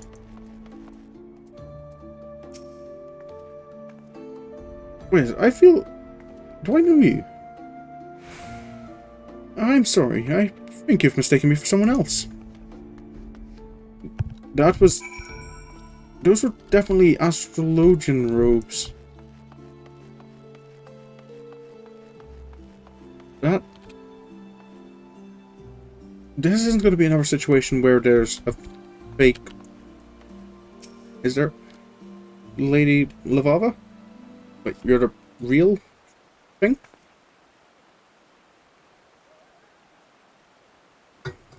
Sorin, when you were speaking with Quimper, someone approached me from behind and placed a dagger at my back. I had no choice but to be led silently away. Luckily, my assailant let down his guard when we arrived in the shadows, and I was able to deliver him a swift kick to the groin. I've been running ever since. Guess things aren't over then. So Voldemort wasn't the architect of this scheme to drag me back to Charlene after all. I had my suspicions. I was a fool to believe Day would simply let me leave. Do you recall when I mentioned there were people in the old world intent on hoarding our nation's knowledge? I do, ma'am. Well, it appears that my efforts to train you and Jeanne Quinard have attracted their ire. Sorin, allow me to apologize. I have not been wholly frank with you about my reason for visiting Eorzea. The truth is, I came here because of my father. My father dreamed of rekindling the Holy See's interest in Charlian astrology, believing that it would be of great benefit to the embattled people of Ishgard. He came here several moons after I was born, intending to remain for only a season. However, he never made the return journey. His dream was left unrealized, and his newborn daughter left without a father. Never once did I meet him, but every night when I look to the stars, I know that those are the same skies he too gazed upon. The same skies he used as his strength and guide. It was only natural that I follow in his footsteps, in spite of the objections from my mother, who did not wish to see her only daughter lost as well. And here I am in Eorzea, almost 2 decades later, pursuing a dream my father never lived to realize. A dream that has become my own. And now someone is trying to stop me. Well, just let them try, I say. Just let them try. Lady Lavava, a maiden of your beauty should not wander off without an escort. Monsters hide even in the shadows of the pillars. Maiden, flattery will earn you nothing, Jeanne Quinard, but I will accept it nonetheless. Tell me, what did the Vault say to our proposal? They accepted it. We have been given official permission by the Holy See to conduct a symposium on the wonders of Charlian astrology, with you as our guest speaker. Now come, we must hurry back to the Athenaeum and begin preparations. More than 15 summers to make ready for this moment, and now I only have a matter of days. And it...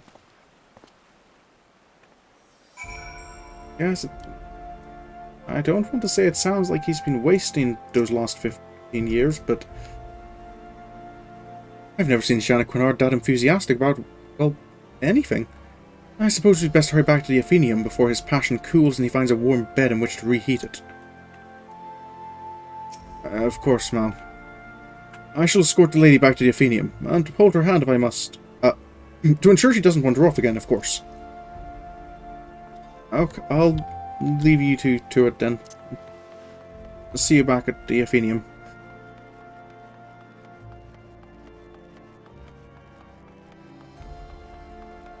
Well, we're making progress anyway, but I suppose this also means that these assassins are going to be attempting to...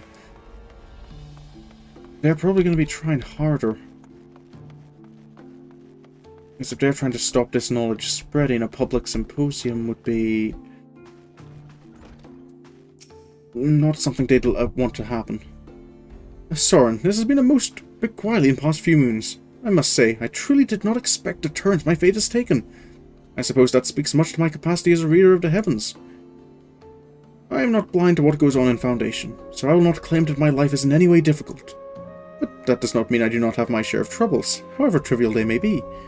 And being anything but first in line to a courtship is not all whores and rainbows. The Count only truly cares about his newly appointed heir, just like the rest of my family. They expect great things from him. From me, they expect nothing. For a long time I tried to prove that I could be as great as my cousin, and it's why I went to Charlian. This is why I've tried to do things I had no business even trying. Then, once I realized no one was looking, I simply stopped caring, my actions becoming more and more outlandish. Because at the end of the day, that's what everyone expected. But then you two walked through that door and helped me realize that maybe life is more than the coffin that has been fitted for me. Maybe the fate that I believed was mine was not mine at all. And for helping me see that, Sorin, I thank you, from the bottom of my heart. Well, you're welcome, Lord Janaknard. And I'll see you around. Send word when you get more news on this symposium. Now, I should probably start asking if any of Count Fortemps' sons are, if they would still like a hand.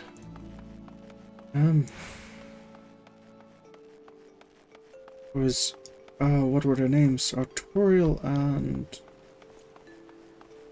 Eminilian? Eminilian seemed the one who was eager to have help. So maybe I should help Artorial first before he gets more annoyed that I've kept him waiting. Hello, sir.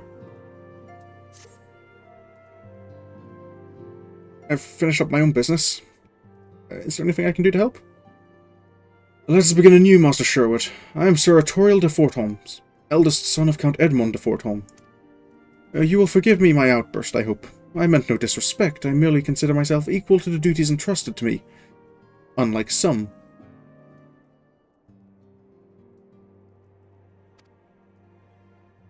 Orchefont has spoken of you often. If you're even half the man he claims, I shall be glad to have you at my side. To the matter at hand, then. We will be assisting my esteemed compatriots of houses Durandare and Zemail. You are aware of our friendly rivalry, I take it. Aye, well, suffice to say, the prospect of assisting said houses does not fill me with joy. However, it is the will of the Holy See that we set aside our differences at this crucial juncture. But we shall speak more of that anon. First, we must need secure transport to Falcon's Nest. Let us make for the Chocobo stables and Foundation. Yes, sir. Chocobo stables. Falcon. Don't quite know where Falcon's Nest is.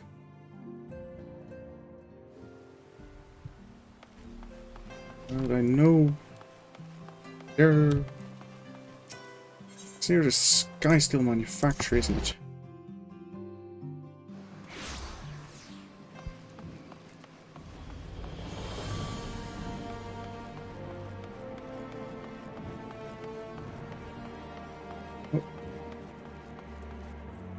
You look ready for a fight, sir.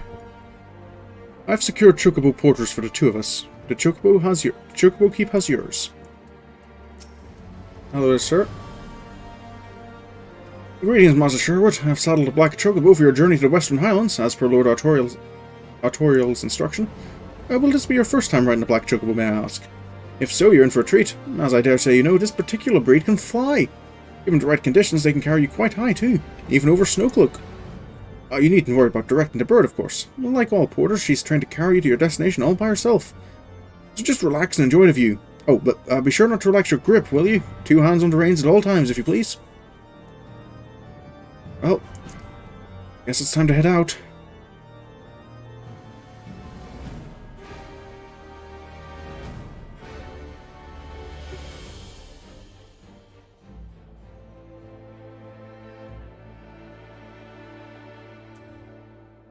Curvis Western Highlands.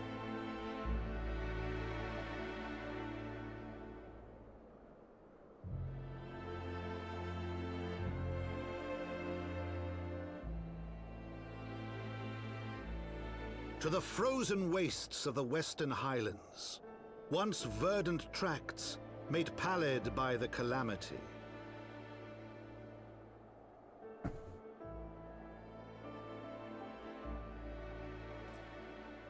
Beyond the towering wall of ice, to lands long forsaken that the knights of Ishgard strove tirelessly to reclaim.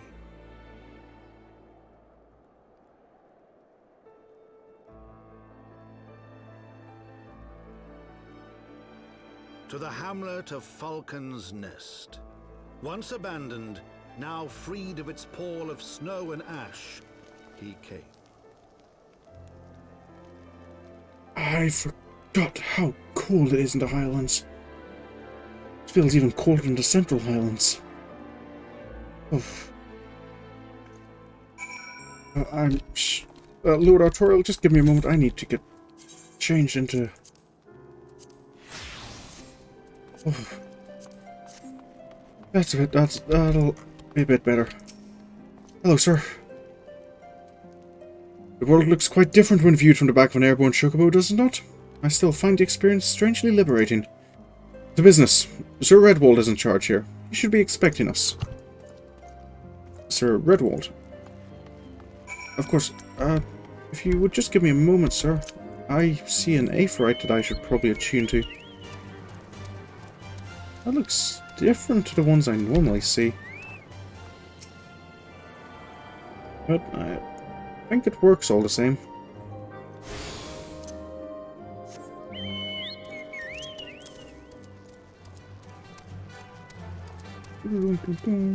Right, something I need to do, because I'm going to be starting to use Aquila as the mount again. And I really don't like the chocobo sound, like the chocobo music.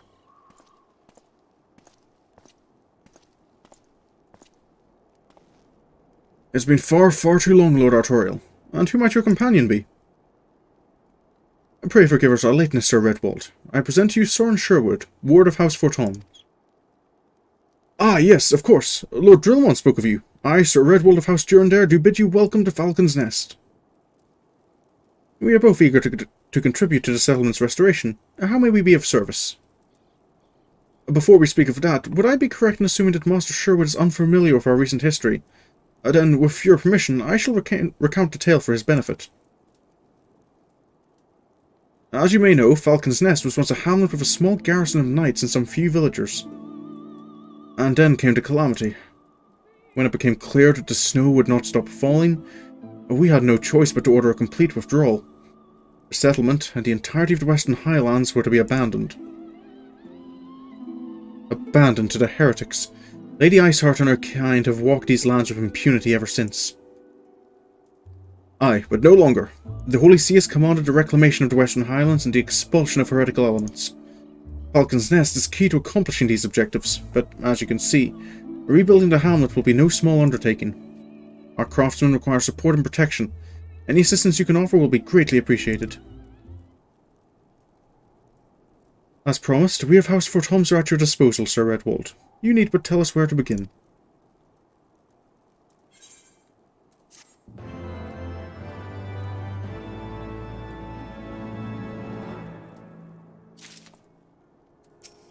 Where can we start, sir? Several craftsmen in service to House Fortemps are contributing to the restoration of Falcon's Nest. These men and women are quite skilled at building and repairing fortifications, but their progress has been hampered by a number of factors. Rolf, their foreman, tells me he has need of a man of your talents. Would you be so kind as to seek him out? Of course, sir. Rolf.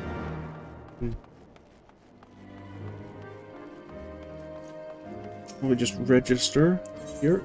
If nothing else, to get that exclamation mark away.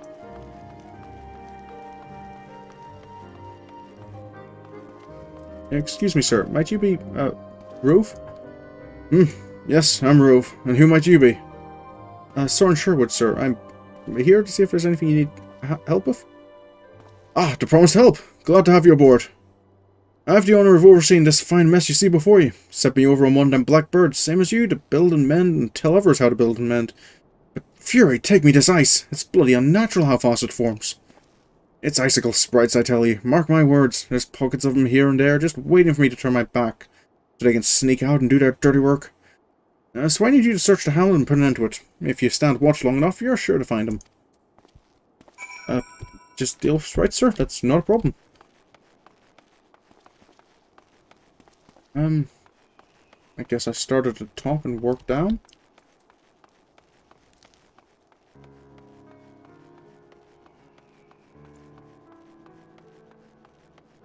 This seems like somewhere sprites could be hiding. Lots of snow and walls that haven't been repaired yet. There we go. Aquila, do you want to help out?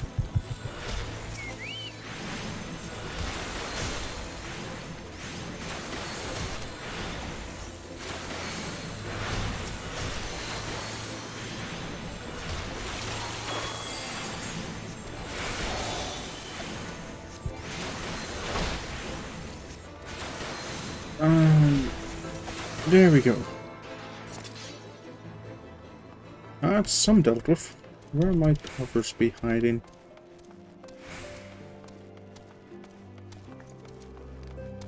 Over there, maybe. There's more scaffolding there. Guessing places that haven't been repaired. That would be where I'd assume these sprites are causing problems.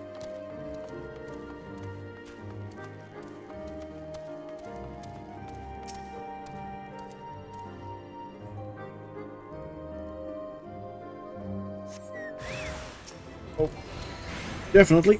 More of them this time as well. Oh, nope. They're not all three in range.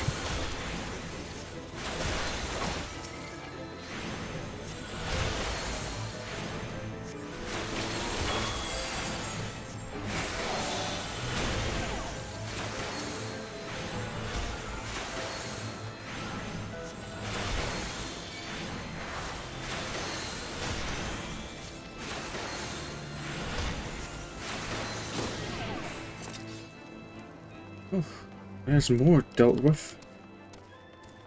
Maybe some on the lower levels?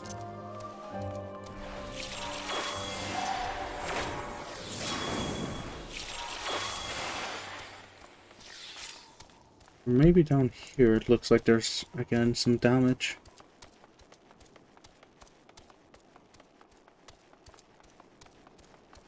This looks like as good a place as any to keep watch.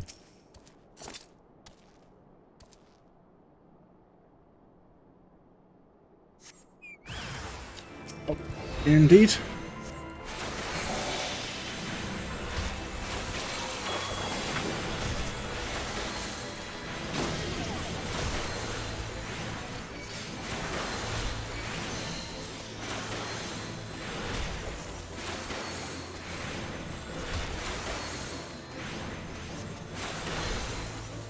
Oh, I think that was a decent number. Maybe check in, see if there's anything else Rolf needs. Hello, sir. Ah, now there's a man who looks like he found his marks. Just the sort we need around here. The kind that'll hop too when he sees a task undone. That's not high enough level to be worth taking.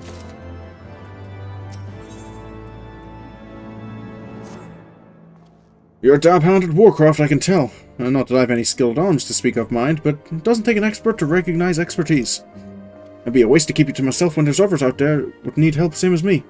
As if you're keen to keep on doing what you've done, I'd ask you to head north to the Pike. The bloody huge statue out in the wastes, if you've never been. A mason by the name of Fiermon is out there tending to the thing. A good man, Fiermon, but I reckon he's taken on too much work for one. Might be there's something you can do for him. Of course, sir. That means... so I'm looking for a bloody big statue to the north.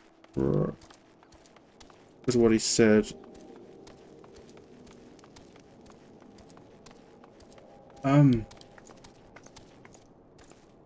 That statue looks big from here, so I'm gonna guess it's that. There's a big bridge out there. You get some pretty nice views from up here. Well, let's go, Kayla.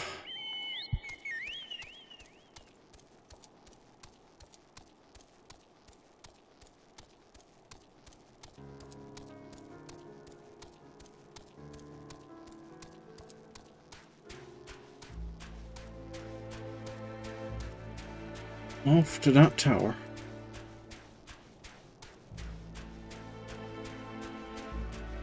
Ishgardians really do like their statues, particularly of dragoons as well.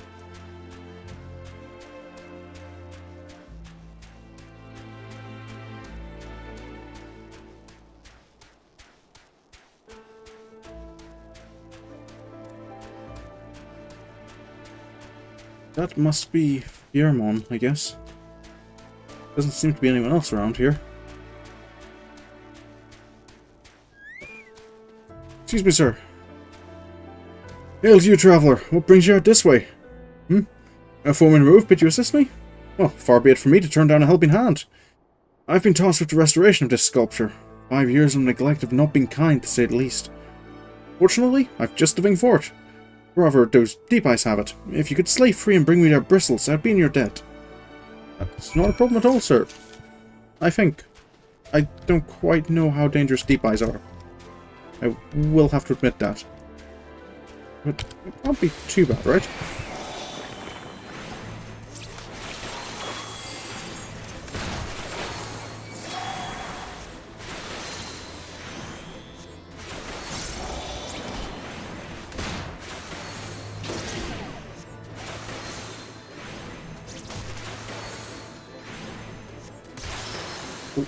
Dodge that.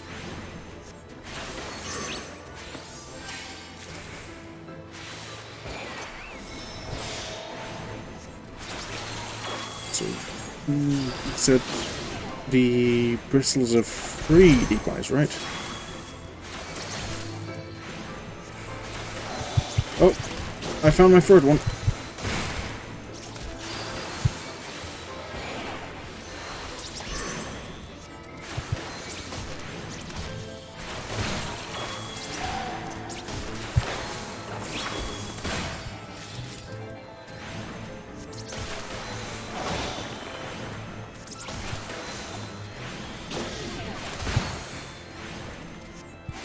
And come on, one more. There we go. That should be enough bristles. Do you have one, sir? There you are. Have you the bristles? I believe I do indeed, sir. Is this enough? Ah, feel how coarse that is? That's why they're perfect for scrubbing the soot from this statue. Beautiful, isn't it? The spitting image of Haldorf, first of the Azure Dragoons, and one of Ishgard's founding fathers. A symbol of everything the Ravanians despise, which is why they've taken to searing it with dragonfire every time they pass by. But no longer will we suffer this desecration of our nation's hero. Soon this statue will be as it once was, a proud, shining testament to the determination of Ishgard, and a message to the heretics that we have returned. The work may be hard and the conditions harsh, but as a proud Ishgardian, I could ask for no greater honour. Is there anything else I can help with, sir, while you're out here? Are you from Falcon's Nest? If so, I have a favour to ask. There's this knight, Sir Yazdauer, stationed at the anvil to the west of here. She's always treated me with kindness and respect. More than I deserve, to be honest. Any road, while you were away, she came through on patrol, and I think she might have left a package behind. It's a bit of a detour, but would you mind returning it to her? My thanks to you, friend. It's not a problem, sir. I keep safe out here. I hope your statue work goes well. The anvil. From the looks of it, that building over there. That's a big deep eye over there. Maybe leave it be for now.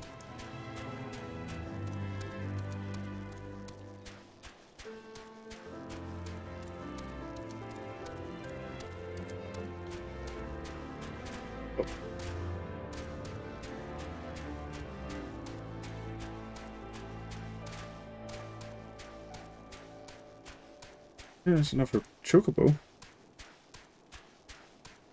And Knights. Let's not interrupt their conversation. Excuse me, ma'am. Might you be Yaustor? Yaustor? How do you pronounce that name? What's that? A package? I haven't a focus what you're talking about. It's from, forgotten his name already. Confounded, that fool of a... What a waste. Excuse me, ma'am? It was a gift, adventurer. Piermon labours day and night without regard for his own well-being. At the very least, he ought to try to eat better. Why not simply give it to him? In a fury, have you no sense of decorum? A high-born knight cannot be seen favouring a low-born mason in such a manner. Nevertheless, I appreciate your concern, as well as your willingness to assist Fiermon. May your journey back to Falcon's Nest be safe and swift. Pray give my regards to Sir Redwald. Oh. Should I bring that back to him?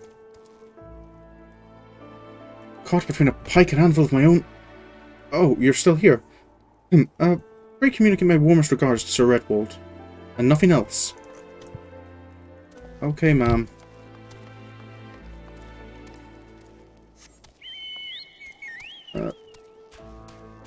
Maybe I should... Is this a situation where it's best just to kind of keep quiet? I can't quite tell.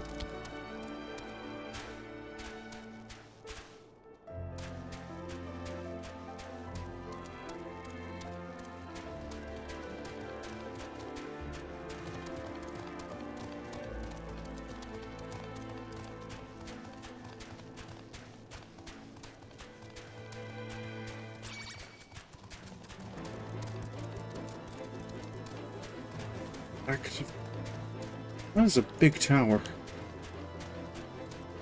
I hadn't noticed it while I was in the hamlet itself, but from the south, when you're coming at it from the north.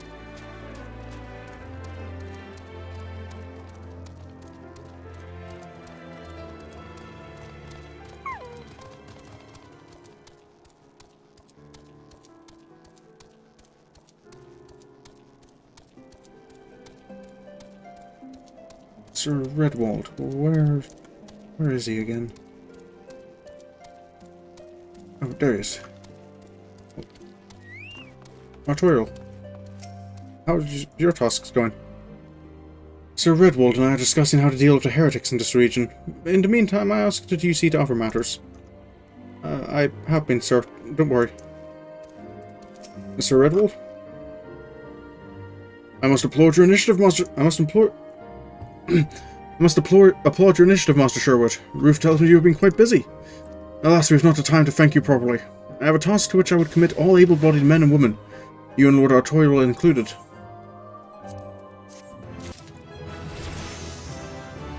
Oh, but on that note, I am going to end the stream on that mild cliffhanger.